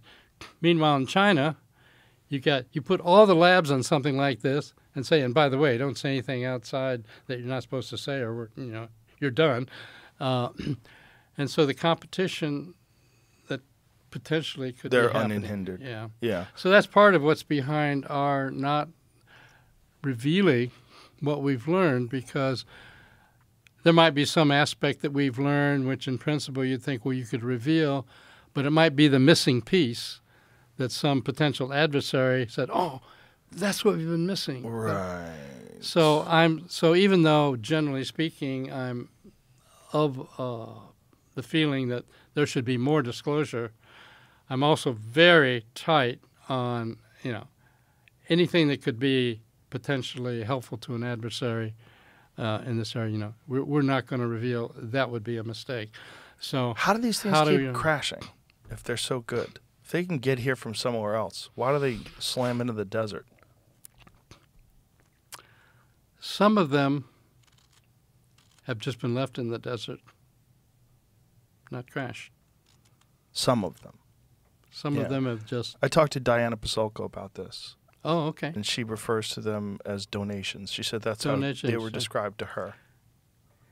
Yeah. So in fact, maybe some of them are donations to help us accelerate our forward motion, or maybe they donate something here, something in China, something in Russia, and see who is best at moving forward, Right. just as part of their ISR evaluation of us. I mean, let's face it. We've had, as is known in the public, we've had UFOs come over our missile silos. One at Malmstrom Air Force Base that Salas has talked about, Bob Salas. They turned off all of our missiles. So there's no way it could be launched. In Russia, there's even a worse case. They started the launch sequence in Russia at a missile silo, nuclear missile silo, and the people at the location could not stop it, could not turn it off. So they thought, World War III is about to stop. Fortunately, it was turned off. So anyway, you've got two things. So whoever was doing that, whoever was manipulating it, turned it off. That's right. Do So you there's a think big it's- question. There are two ways to look at that. Right. They're friendly and benign, and they just want us to know that if we get too frisky down here and think about having a nuclear war, they can stop it. Or they might not be benign, and the Armada is on its way, and they just want to test that they can stop our use of nuclear weapons against them. So it's, from a security standpoint, and from a DOD standpoint, from an intelligence community standpoint, you always have to have the worst scenario in your mind Right. and see where you go. Yeah. Well, I would imagine from a security standpoint, it's a nightmare because you're not secure at all. If something can fly over your airspace and you can't do anything about it, and it can shut down your missiles or turn them on, you're in a very strange situation That's true. where you're completely helpless, dependent upon the whim of these beings Exactly. or whatever their mandate is, whatever they're trying to do. Right. What do you think they're trying to do here? I have thoughts going in many directions in answer to that question. All the way from, well, they seeded us here, millennia ago, and they're just seeing how their petri dish is doing. Human Or- beings, the product of accelerated evolution. Yeah, something Yeah. like that. But I mean, it's really hard to know. I mean, it may be that we're a very special planet because we have all this water, which generally speaking is kind of rare. So maybe they'd like to slowly build up a connection with us, so that they could take advantage of direct access to some of our resources. Don't know. By and large, interactions have not been what you might call negative. I mean, even when we shoot missiles at them or whatever. But there were a series of events in Caleres Island in Brazil back in the 80s, I think it was. And as part of our program, we investigated that in some detail, where over some long period, like weeks, and the Brazilian Air Force got involved. They got 1,000 hours of film, and they put a big Air Force group down there. and the UFOs were coming over and sending out beams that were actually harming people. That's our one example that stands out of there being apparent episodes where UFOs, there's no way to interpret it but as negative. So that makes you wonder, well, maybe there's just one particular group of Right. euphonauts that are negatively disposed, but the rest of them are okay. So anyway, that's... Well, they're probably yeah. just like humans in that regard, right? There's humans that are involved in scientific research expeditions. They go there not looking to do any harm at all.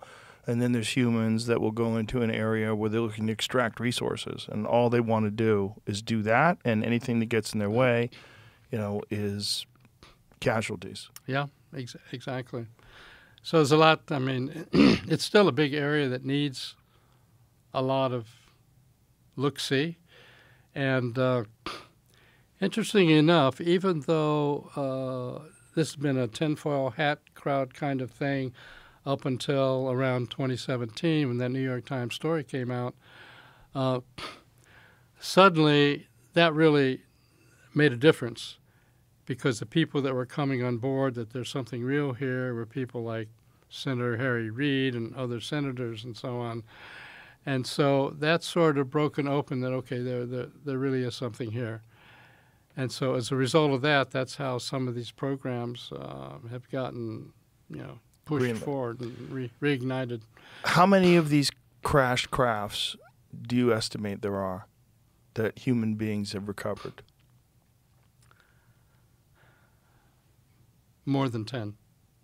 More than 10. More than 10. How many of them are in possession of people in the United States? I meant more than 10 in possession of the United States. What about worldwide? Worldwide? Do we have any data on that? We have data, but it's classified. There's no way to really talk about it. But so there's more, though. You Yeah, could safely say it's not just the ones in the United States. not just the ones in the United States, and these Are they equally distributed? I actually don't know for sure in terms of data. We have our best data, of course, on our own retrievals. But more It's than hard to 10 say. retrieved in the United States. More than 10 retrievals. What is your take on Bob Lazar? Well, we looked into the Bob Lazar story, and but only from a certain relatively superficial level. Looked at we found out what his clearance levels supposedly were, and so on, which came back saying it was not high enough to be doing what he says he was doing. On the other hand, it may just simply be, it was better than that, but we didn't have the access to see that. So when I hear his physics descriptions, it's a puzzle. It seems not exactly as I would anticipate might be the technology behind the craft, but I can't absolutely write him off. So it's an enigma, and I don't have any hard data to prove one way or the other. So it's I know you've talked to him. And, Yeah. It's a fascinating puzzle. It is a fascinating puzzle. Because that would be the place, S4 would be the place where they would do that kind of work. If you wanted to do something like that in complete privacy and secrecy, you'd do it in the middle of the Nevada desert, very protected. That's true. Right. Outside of Area 51. So even when people that have high clearances go and say, well, tell me about this. What's behind this? Who knows? If it's a special access program, an SAP, it might be, say, no, we're going to tell you that, he didn't do anything of significance here. In fact, he might have done something of significance. There's just no way of telling from the outside. Yeah. Yeah. So the actual generator, the thing that powers the craft that Lazar talked about, what was your take on that? This idea that it was element 115, that when it encounters high radiation, it has some sort of an anti-gravitational effect, some warp effect. Well, there are two aspects. One is, what is the material or mechanisms that generate the effects. And then the other is, are the effects being described reasonable descriptions of the kind of effects you think are associated with such craft? On the element 115, as you know, in the general scientific community, we've seen element 115, but it's very short-lived. So it's hard to evaluate that, and at this point, there's no evidence that's it. So it was On the other- we should explain to people, it was theoretical at one point until they detected it using, was it a Large Hadron Collider or another particle collider? Right now, I think it was a particle collider in Soviet Union or in Russia. And I believe. it's very short-lasting. Yeah. But the idea is that what Lazar was in possession of, or what the craft was powered by, was some sort of a stable version of element 115. That's what he says. So, in general, it was known that and predicted that there was an island of stability, as we call it, on some of these higher elements in the periodic table that are beyond uranium and so on. But really no data predicted as to what their lifetimes would be. And so element 115 is in that bunch, and when he first discussed it, it hadn't been seen yet. Or this is way back in This is 1989. way back, that's right. But eventually that element was detected, although the version of it that was detected had a very short lifetime. But of course, there may be some other isotope of that element that could have a long lifetime. Who knows? So it's just hard to evaluate. So it sits in my gray box, as I say. But his description of the anti-gravity effects and so on, that's an area that is well described as what you might expect. As it turns out, in that series of 38 papers, one of my own papers that I provided was one called Space-Time Metric Engineering. And when the pilots came to me and said, drops down, takes off, right angle turn at Mach 10, this is way beyond our physics. And I said earlier, no, I think it's not beyond our physics, beyond our engineering. But what I did on the physics level was all of our electronics that we have here, for example, this microphone, the recording that you're making, and so on. That's all based on electromagnetic kinds of technologies, all of which come out of Maxwell's equations. Maxwell's equations, Clerk Maxwell way back in the 1800s developed the equations for electromagnetism, and basically any kind of electromagnetic device, you name it, Wi-Fi, whatever, can be traced back to his equations. So what I said to myself was, okay, we have these apparent craft operating with this unbelievable kinds of activity. Is there any way to account for that in our physics? Well, it turns out. So what I did, I took a sheet of paper, and the left-hand side of the paper, I wrote down all the weird effects that have been claimed. Right angle turn at Mach 10. I got close to the craft, and suddenly it wasn't the same size as it seemed to be when I was further away. It was a certain color, but when I got close to it, it was a different color. All these weird things. To me, the weirder the better, because if somebody was just making up a BS story, they want it to sound rational. So you don't come up with things like, well, I got in the craft, 5 minutes went by, I came out, and 2 hours had gone by. I mean, you're just not going to make that up. Then on the right-hand side of the piece of paper, I said, okay, we have Einstein's equations in general relativity, and we use them to talk about black hole mergers or neutron star mergers or whatever. And all these things are massively energetic events. Suppose I could engineer Einstein's equations the way we engineer Maxwell's equations for electromagnetic effects. What would I expect to see?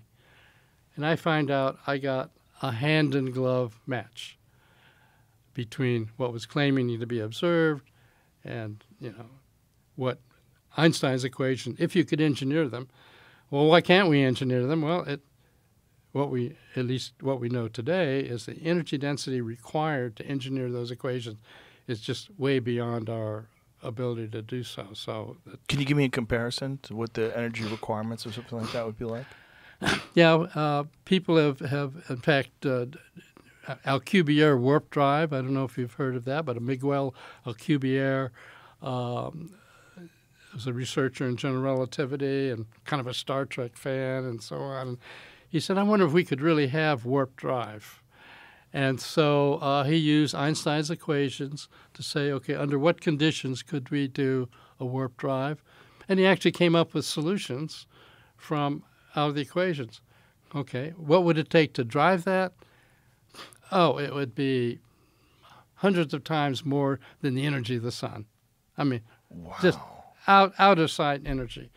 So, until we have a new energy source, or until there's some back door that we haven't, zeroed in on, it's just really outside of our expertise to think of But engineering. there could be conceivably some breakthrough and an understanding of this back door, like whatever it could That's be, right. some new type of science, some new kind of understanding. And one of the things that I've looked into myself is, well, what about vacuum energy, so-called? As a quantum physicist, we all know that, you push a kid in a swing and it comes down and stops. But at the quantum level, you get something going, it doesn't stop. It always comes down to a certain level and it's still there. So it turns out that what we call empty space is not really empty, it's full of quantum fluctuations. And in fact, one of the difficulties in modern physics theory is that when we go by using our standard quantum theory to calculate, well, what's the energy density, like right here, or way out in empty space? What's the energy density of those quantum fluctuations? It's 120 orders of magnitude greater than could possibly be according to all of our other theories. I mean, it would collapse gravity and everything else. So we have this conundrum that energy that is everywhere somehow all is random and cancels out. So, it's just not having an effect. So the idea is if you could somehow access that energy and cohere it, so to speak, maybe you could get to the energy. I mean, What would that look like?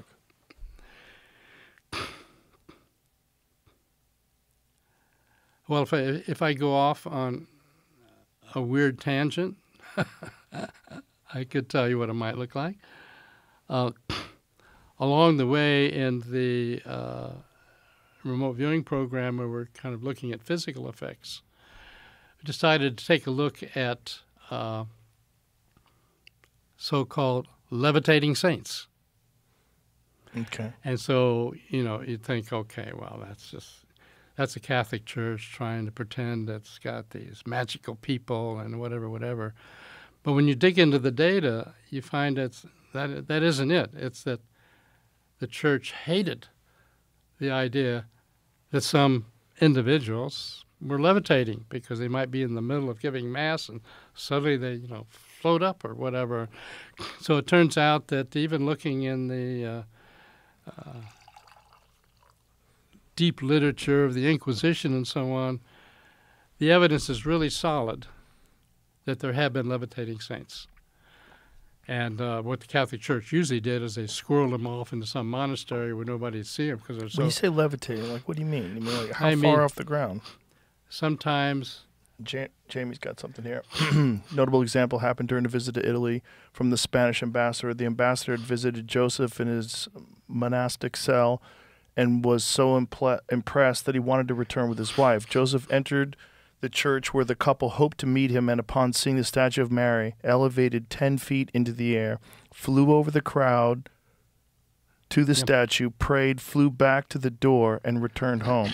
The church later took depositions from a number of people who were there that day, and their stories were consistent. And what year was this?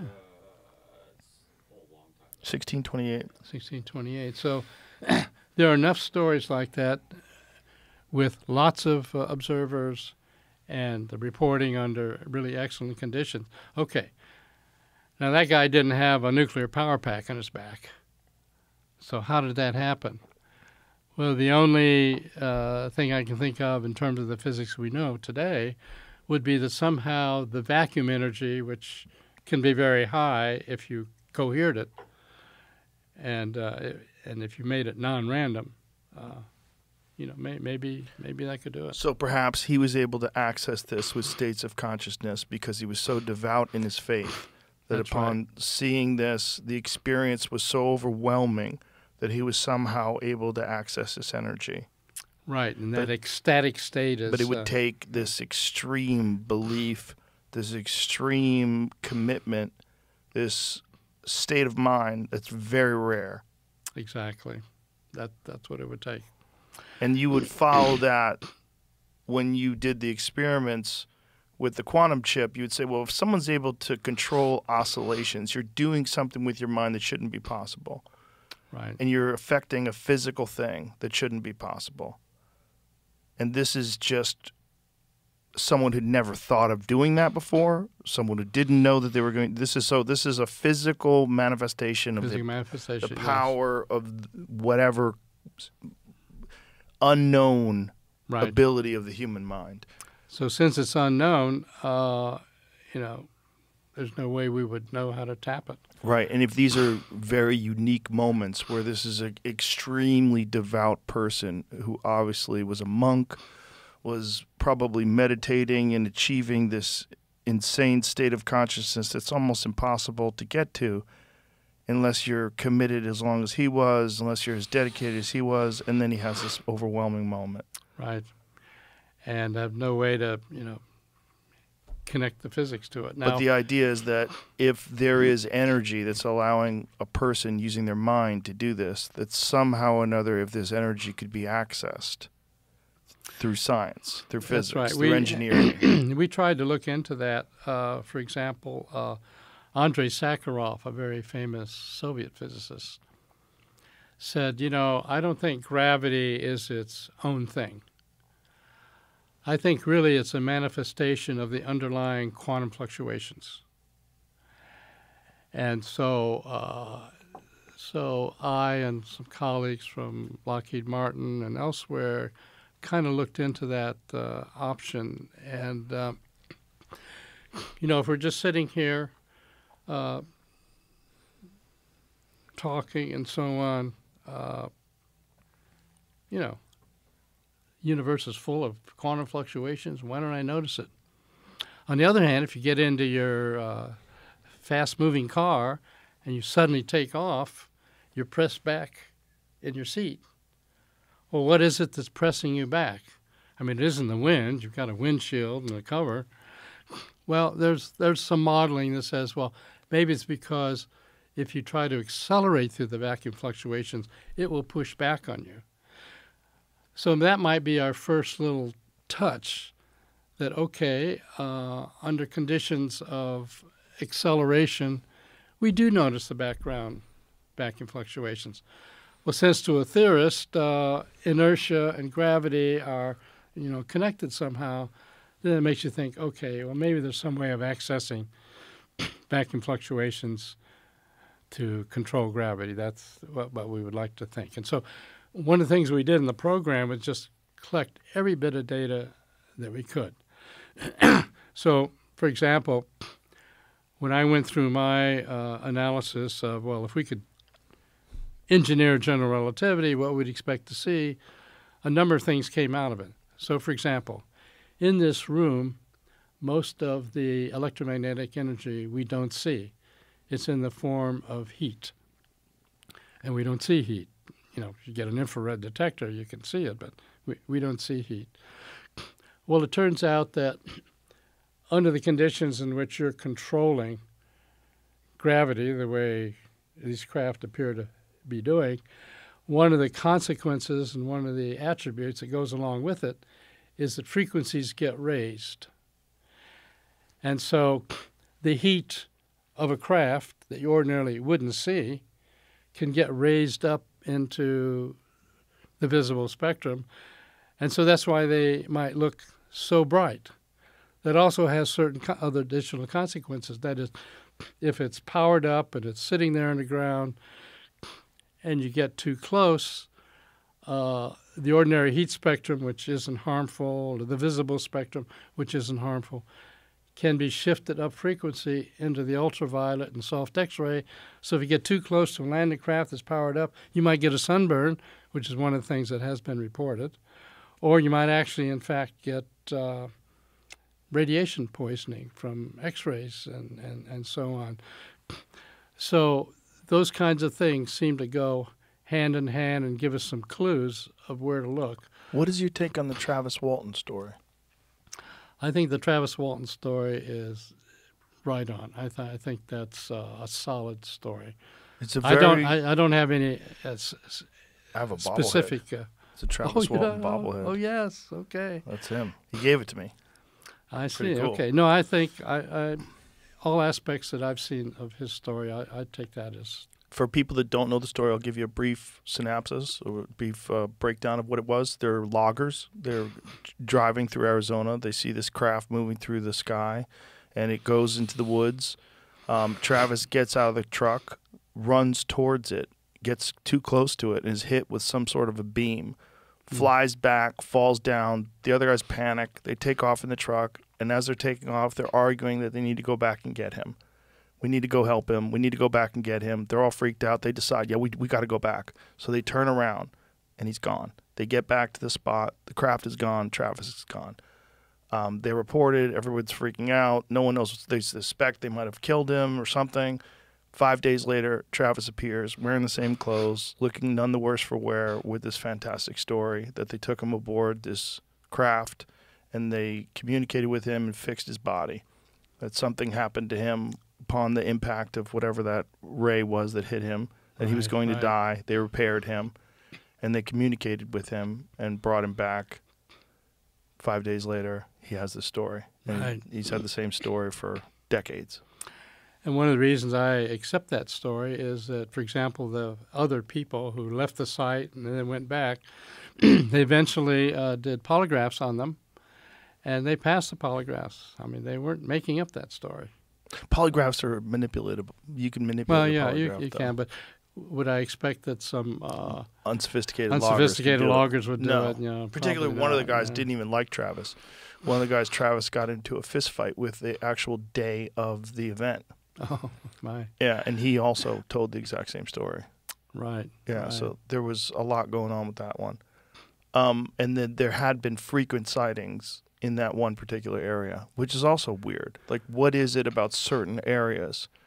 I mean, there's the area that you discussed in Australia. Well, that would kind of make sense if there really is a base somewhere. You know, and the real thought that keeps getting brought about in the zeitgeist is the ocean. That's what people bring up all the time. If you wanted to hide in plain sight, where would you hide? Well, you hide in 3/4 of the Earth's surface that we very rarely examine.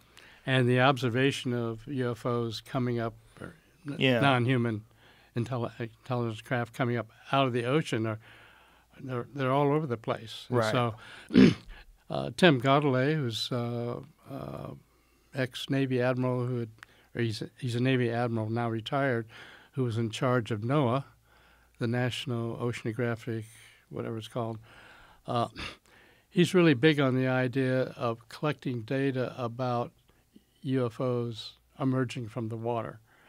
And so it seems like the data on that is just all over the place. Also, observing UFOs in the water zooming by submarines right. at 400 knots, 500 knots, yeah. or whatever, without any cavitation. I mean, right. it's just really. So the data, we're buried in data, really. We're just not buried in how to explain it. Have any of these remote viewers tried to look at the bottom of the ocean? Not that I'm aware of. Why wouldn't they now, do remote that? viewers have zeroed in on UFOs, although it turns out not at the bottom of the ocean. Let me give you an example. But we should probably do that. I mean, since now these days I'm not involved in the remote viewing programs, so maybe there are some. But there are doing remote that. viewing programs that are still going on right now. I would say that's likely. I mean, when you have an asset that works to Yeah. some degree, Even though it's dismissed publicly. even though it's dismissed publicly. So even after the SRI program got shut down, and after I came out to Austin in, 85 to set up EarthTech International and the Institute for Advanced Studies in Austin, starting to pursue my physics stuff because I really wanted to pursue my physics. I didn't want to stay in looking at remote viewing forever. But I got calls from certain intelligence agency asking me if I'd be willing to set up another program in remote viewing. And so I figured, okay, I turned them down because I liked the change I had made. But so if they asked me that, chances are they asked somebody else that, and they've probably got somebody to agree to do it. And from time to time, many of the remote viewers that we trained in Army INSCOM, for example, have now, retired from the Army, and they're teaching remote viewing classes, and they often get tasked by somebody back in the intelligence community to check out something. I mean, they've been very prolific in, for example, detecting, say, cargo ships coming across the ocean where a certain container is full of dope. Really? That's been released on the CIA site about remote viewing results, and so you can find it. Of course, I tell any remote viewers I know, don't want to advertise that because you don't want cartels Right. putting a check on your back. So Yeah. But what I'm interested in is the possibility of things under the ocean. And I would imagine if I was running a remote viewing program and I had suspicions that there's activity under the ocean, like that craft that was seen that goes 500 knots under the water, that I would start looking under there. I can well imagine that somebody is. But you're just not aware of I'm anything. just not aware of it. But There's this structure that exists off the coast of California at the bottom of the ocean that looks odd, very odd. It looks very constructed. It looks man-made or intelligent in its construction. And I was just looking at something on Google Earth the other day where people are having a hard time finding it now, and they're thinking that it's perhaps obscured. obscured, yeah. See if you can find that, because I saw that. I know too, what but you're I couldn't remember talking what about. You saw it as well? I saw it as well, and it was certainly interesting. It looked So- very weird. It looked like some sort of a base. It was flat on the top, but it looked like it had openings in it. Let's see, I lost your sound. Is there? Oh, you did? Jamie, maybe it's your headphones, or did you step on something? You hear me now? No, I mean We'll- I just hear we'll you take through it- the air, but not. Listen, we're going to take a break right now because I got to use the restroom anyway, and Jamie will fix it, and we'll be right back. Had a little tactical snafu, use the restroom, and we're back.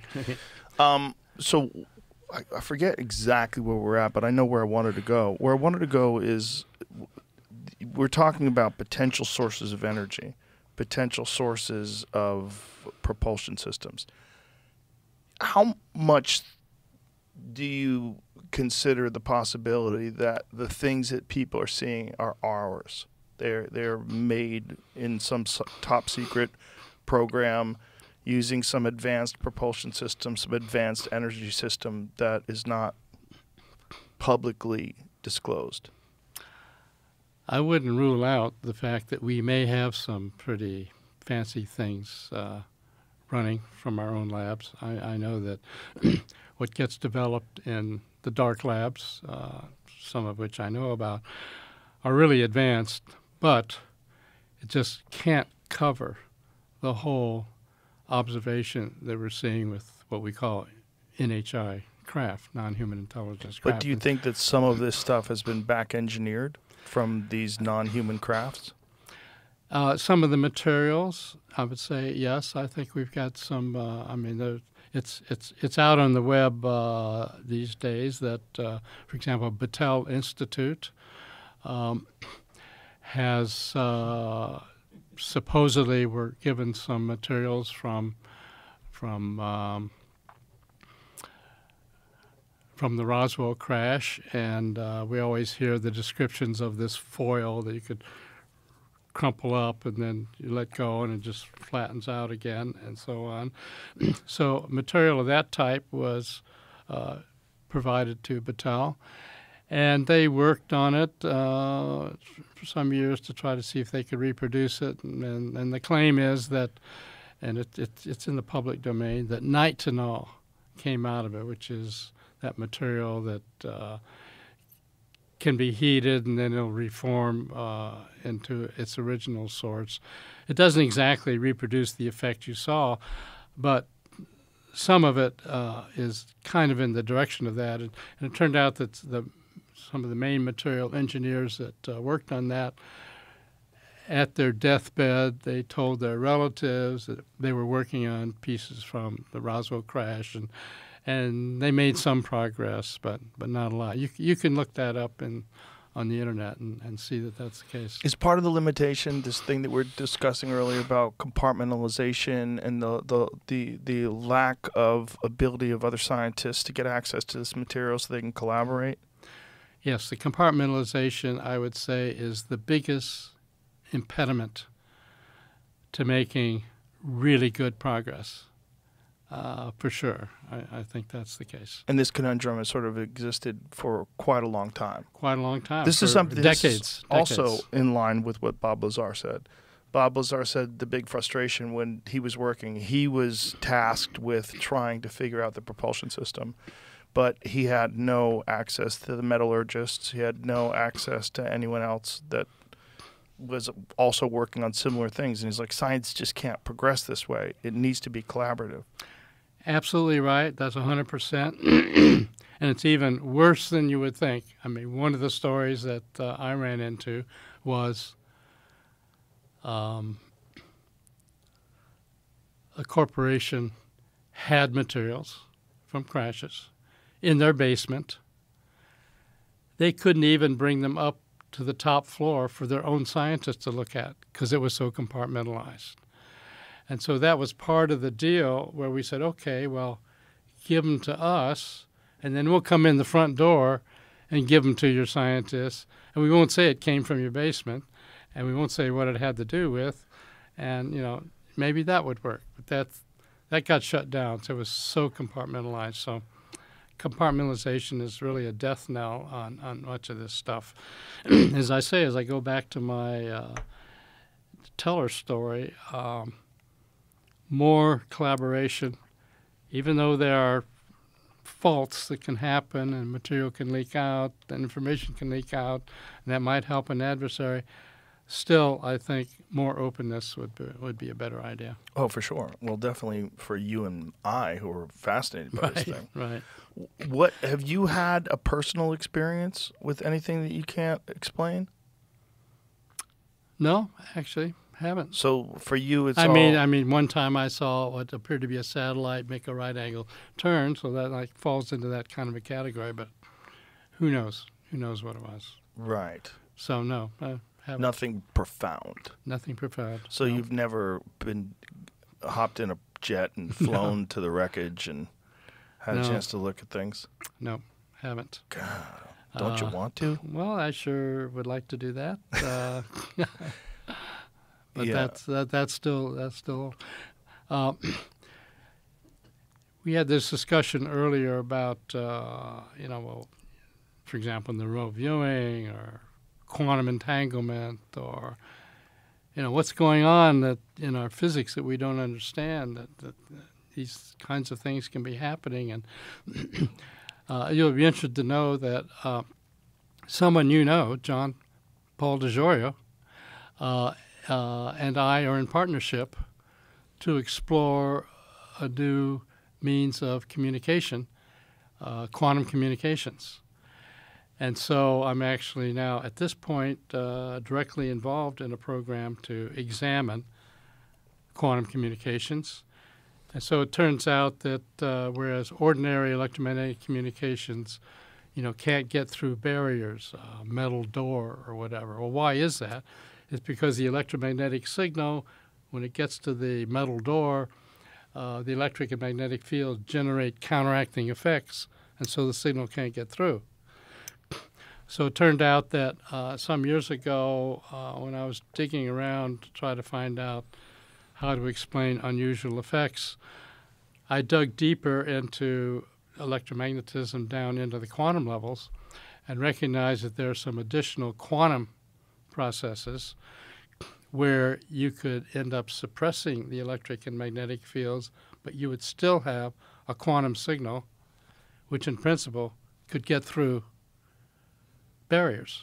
And so that would mean, okay, if that's the case, and you could communicate to submarines. So whereas the salt water is sufficiently conductive, then electromagnetic signal can't get down there and communicate.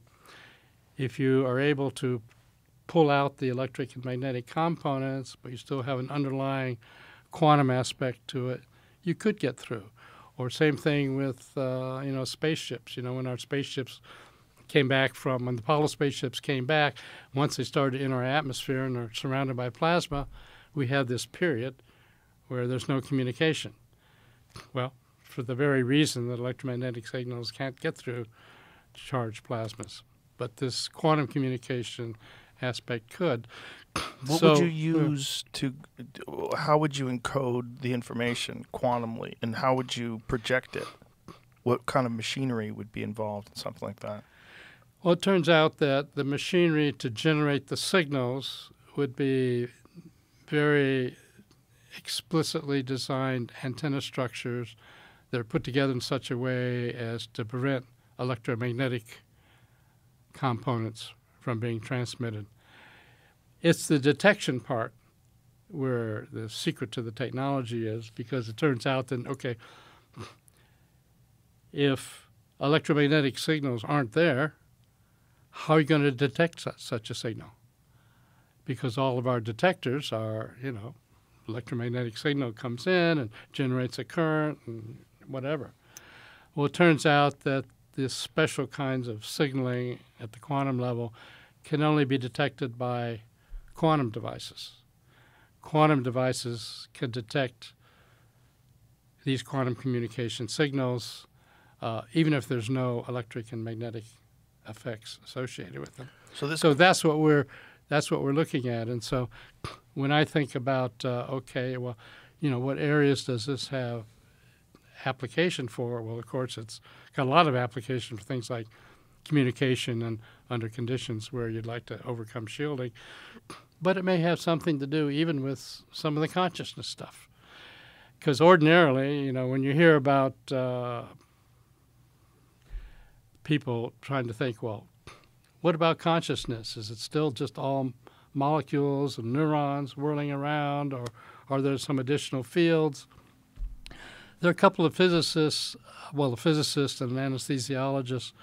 The physicist Roger Penrose, he got a Nobel Prize for general relativity stuff, and Stu Hameroff, who is an anesthesiologist. They coupled up and started saying, okay, is there a possibility that there are quantum aspects in ordinary life, in ordinary consciousness? Because it sounds kind of reasonable. The anesthesiologist says, well, when I give somebody a certain anesthetic, they lose consciousness. So there must be something about the anesthesia that grabs onto whatever's responsible for consciousness. So make long story short, they came up with a model where they felt that there are, in fact, quantum processes occurring within the brain that, in addition to the stuff we all read about and know about, like neurons and all that kind of stuff, there's also a distribution throughout our brain and nervous system of what's called microtubules. And it turns out microtubules have such a structure. You do experiments in the lab to show this, that they can detect quantum signals. So the idea that even in our consciousness there are mechanisms for detecting quantum signals is like a whole new area to investigate. And so there are some, biological and consciousness-oriented experimenters that are taking a look at this idea that, okay, instead of just saying quantum entanglement, that's how information you get from here to there, maybe we can actually find out, okay, well, what's the mechanism, though? And so this is a whole new area. It turns out that I developed proof of principle for this sub-rosa quantum communication stuff on a classified contract back in the 90s, actually. So I got proof of principle in that situation. However, you say, okay, well, if you got proof of principle, then why aren't we using it? Why isn't it all over the place? Well, it turned out that quantum detectors were very,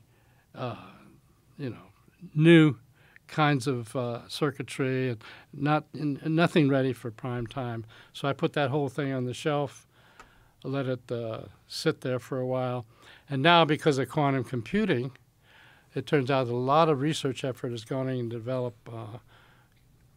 cryogenic circuitry near absolute zero to be used in quantum computing. So I said, okay, they got these Josephson junctions working, which is exactly what I want to use for my detection scheme.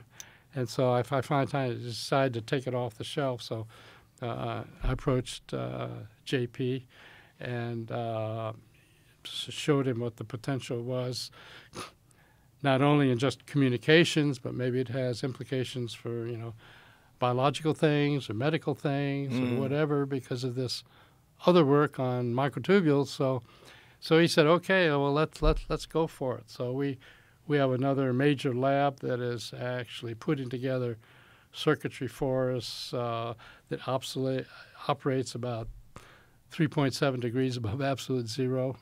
I mean, this is really quite a technical challenge, but he and I are working in that together. He's my collaborator. Fascinating. Quantum entanglement, is that what you think was going on with the algae? So if you were able to do something to the algae in one area, this same colony of algae, when you had separated by long distances, they instantaneously recognized that something was happening? That's the only thing I can imagine at this point based on the physics we know. How far were they separated in distance? Well, I was going to separate it. It was about 5 miles. As it turns out, I never actually got to do that experiment because the CIA came and scooped me up and said, well, we got to look at this remote viewing. And so even though I proposed doing the experiment, the polygraph said that guys said this would be a great experiment. Never got around to doing the experiment because along the way, Ingo Swann, visited his lab, came out and perturbed the tiny quantum chip in the super shielded environment. That brought the CIA on my doorstep, and so then we went off in that direction. So I never got to do the experiment. Actually. So as you consider all these technologies, as these innovations occur and technology becomes more and more powerful, like quantum computing, like many of these things that we're seeing now, do you think that these are all steps to further understand how these crafts could possibly work, and we're getting closer and closer to it, where disclosure would accelerate that, and we would have to get over this. We'd have to have some sort of amnesty towards the people that misappropriated funds and lied to Congress. Amnesty towards whatever defense contractors were given access to this equipment or these materials and other ones. There has to be some executive decision that's made where, like, look, for the greater good of the human race, we have to bypass all of these blockades that are involved in us being able to truly understand what's going on here. And one of them is we have to have disclosure. Yes, exactly. And in fact, we're not alone in thinking that way, as many in the field are aware of. In 2023, then Senate Majority Leader Chuck Schumer and a Republican Senator Rounds got together, and they put together an outline of an amendment to be attached to the National Defense Authorization Act called UAP Disclosure Act 2023. And it's pages and pages long. And it's hard to believe, but within this document, they outline how you would go through disclosure. And it's very detailed. I mean, for example, this is an official government document. You can go find it on the internet. Non-human intelligence phrase is mentioned more than 20 times. Whoa. And the document said, look, what we need is a presidential panel, officiated panel of people from several different areas who, and all those people out there who have materials and so on. We're going to practice eminent domain, which turns out to be one of the things that turns people's hair on fire when they think they've got something and don't want to share it. But anyway, that we have to come up with a process whereby corporations that have been involved in this can begin to share their history and their data and their materials. And the National Archives will be set up to make this information available as is safe to do, considering security concerns. And so this is a multi-page document that you can find. You can find it on the internet. Okay. It passed the Senate, but the House killed it. So you might think, okay, well, that's the end of that. Surprisingly so, and it makes you realize the intensity of this, after it was killed, both Schumer and Rounds got back up in the Senate floor and said, okay, it got killed, but we're not giving up. We're going to get it in there next year. And so the following year, 2024, they included it again. And most of it got killed. The only thing that got killed was, okay, the National Archives will make available whatever information is provided them on this subject area. And the National Archives has started to do that. But as you can imagine, anybody who's got some really juicy stuff isn't going to give it to the National Archives. So it's still dead in the water. So anyway, recently I was asked to come in and brief Senator Rounds, who was one of the two people who pushed this. And he said, we're not giving up on this. Give me what you found so far about the physics of this. Because when we try to push it, we always get the pushback that, well, you know, we're not going to make any headway. The pilots say this is way beyond our physics, but I understand that you and your colleagues have worked on this and felt that you can provide some of the physics. We may not get the engineering yet, but we have some place to start. Is that true? Because I need to push back on the pushback. So I gave him a long lecture on the physics, which I've also presented to the Senate Select Committee on Intelligence, the Senate Armed Services Committee, AARO, the All Domain Anomalies Resolution Office. So the information is coming out into those places, and so though there are those people in high positions of power in our Congress who are really pushing it. So, for example, as it turns out, tomorrow there's going to be a big meeting. I think it was set up by Representative Luna, I think it's Representative Luna. You know, when they put out that official document saying, okay, JFK files are coming out, RFK files are coming out, MLK files are coming out. In that list, UFO files are coming out. Well, they haven't gotten there. The Epstein files are coming out. Okay. So it's officially on that list. And so, in fact, as it turns out, tomorrow there's going to be a big thing in Congress where they're going to have an open hearing with people coming forward to talk about if there should be some release of some steps forward to release this kind of data. So it is not a dead issue. I mean, it is hot, and there are a lot of really powerful people behind it. But you've got the resistance buried. I mean, there are people within the intelligence community and the DOD who do think we need more openness. They see the same issues I see, that we're not making much progress because everything is so compartmentalized. Right. So is there a it's concern? an ongoing thing. When you talked about during the Bush administration, you were tasked, along with others, to try to figure out what are the pros and what are the cons and what outweighs what. And your group decided that the cons outweighed the pros. When it comes to disclosure today, with the risk of espionage and with the risk of this information, if it becomes disclosed and everybody has access to it, clearly if it's disclosed to the general public, it's also going to be disclosed to our enemies. Right. And so this becomes an issue of national security. Yes. So it's got to be done correctly. How would one do that?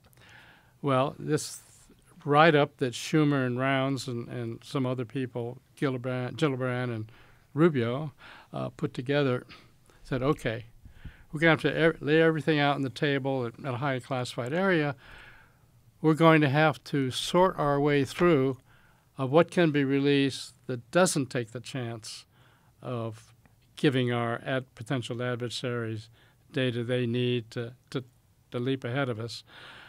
But nonetheless, we've got to have more collaboration so that we can move ahead faster. So that's the job of, at least in that document, of a 9-person panel to figure out, okay, what could be released without jeopardizing our national security so much, but nonetheless accelerating the kind of collaboration we need to make headway faster.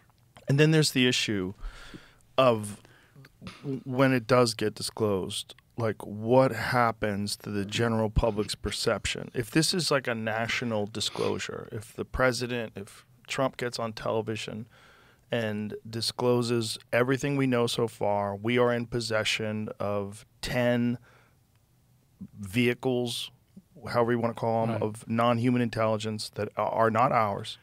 We have been working on this for decades in secrecy, but because of the fact that everything has been so secret and everything's so compartmentalized, innovation has been stagnant. Our understanding of it has been stagnant. The only way forward is to disclose, but this is going to come with a radical reimagining of our place in the universe. What you've just described is what I think has to happen. I mean, because you have whistleblowers like Dave Grush coming forward, and he basically says we've got craft, we've got bodies, we've got aerospace corporations working on this behind the scenes. But in the end, that doesn't go anywhere. It doesn't really solve the problem. And you have people come forward and said, look, I can give you the address of where the stuff is stored. So we can take this out of the discussion area and really prove something. But it would take, I think, a presidential executive order or something to light a fire under that process to have it happen. So, but that's all possible. It's all possible. And when I compare, where are we today as compared to where we were in 2004 or whenever that other discussion took place. At that time, there was a lot of stigma. There was no proof you could kind of put your hands on. There was, in fact, purposely designed misinformation by the intelligence community. So-called Robertson panel went out of their way to, say this is all nonsense. So that was something you're dealing with. So there you realize, well, if I come forward and say there's really something to this, I'm really blasting through quite a brick wall here. But in the intervening decades, I think we've gotten to a point where the reasons we had to not do it then are no longer applicable. But some of the concerns we had discussed then are still applicable and we have to pay attention to them. So I think, for example, this film that you saw that had its premiere at South by Southwest that Dan Farrow put out, and an upcoming book coming out by Jay Stratton, who was in charge of the UAP task force. These kind of things are going to accelerate that option. And so I think it's only a matter, I mean, I would find it difficult to believe that within a decade we're not going to figure out how to do this, and that there will be what you and I would call disclosure, but in a responsible way where we're not providing the enemy information they need. I mean, I recall when the DoD program was set up out of DIA, they said, well, we need to investigate this to find out whose craft there are, how do they run, and whatever. And then the second reason was, what if our potential adversaries get access or figure this out from their data collection before we do, and they leap ahead of us? So it turned out that whole program was not based on one. They couldn't care less where these things were coming from, what their intentions were. They were really worried about the possibility of an adversary getting ahead of us. So that was the driving force behind the whole program. Well, now having all these intervening years go by, and there hasn't been any obvious super breakthrough by adversaries, I think now is the time we could have a kind of a reconciliation process, make sure we don't put everybody in jail that had anything to do with covering this up, provide proper lanes to bring various aspects of information forward. And so that's what I and colleagues that I interact with are trying to do today. I would also think that if I was looking at civilization, particularly United States civilization, and thinking what kind of an impact would things have in 2004 with disclosure, and what kind of an impact would they have in 2025, I think that this gradual acceptance and this understanding that this is probably a real phenomenon is much more widespread today. So Yes. the concept of it wouldn't be as shocking as it would have been 2 decades ago.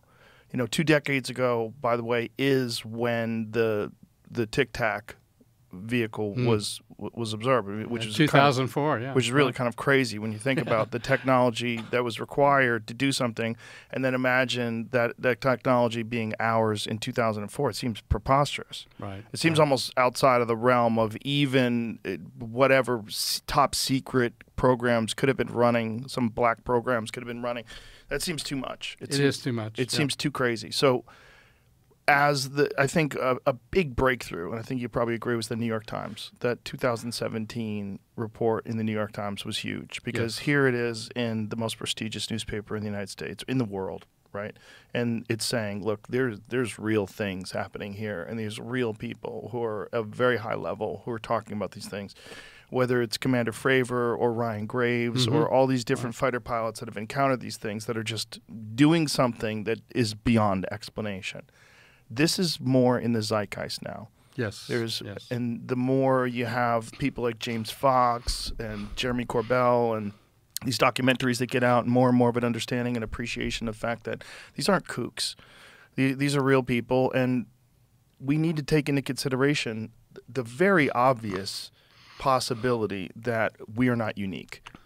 There's too many planets, there's too many solar systems, there's too many galaxies, and then dimensions. Yes. And then just the potential of like what do we look like in a million years? Right. What do we look like in a million years? And if we, existed in this form for hundreds of thousands of years, it's not inconceivable that a species like us could keep going with its innovative trajectory and achieve some state a million years from now that is just beyond our imagination currently, and that we might be experiencing that. Right. I think you have laid out an exact map of the real situation and what the future probably holds for us, and the fact that now's the time, sooner rather than later, to begin to have this become part of our total philosophical fabric, to face into this and to accept the reality of, non-human intelligences, for example, and recognize that our own technical development is moving so fast that the kind of things that we find to be so mysterious are pretty much likely in our not that far off future. Well, just what we see Yeah. with the leaps that quantum computing Exactly. is able to achieve. Equations that would take standard computing billions of years, it could do it in 4 minutes. Exactly. That's Just, right. just you hear that and you go, what are you even saying? That's right. In fact, my son this morning brought up that article, and it's kind of unbelievable. So It's unbelievable and it's real. it's unbelievable and it's real. And it's happening right now. And then just imagine taking that 50 years. Yes. 50 right. years ago, that was science fiction, That's complete right. science That's fiction. right. I mean, I love my example of. In fact, I got it into the New York Times article. Suppose you gave Leonardo da Vinci a garage door opener. What could he do? Well, Right. first of all, plastic. He doesn't know what plastic is. Secondly, when he opens it up and sees all these little tiny things, he'd never heard of electromagnetism. I mean, there's no way that even, or give Einstein an iPhone back in 1945 or something, Right. What could he do with it? So that's sort of the position that we kind of have been in, to see these craft that we get access to either through crashes or, quote, donations. And, it's really mysterious, but nonetheless,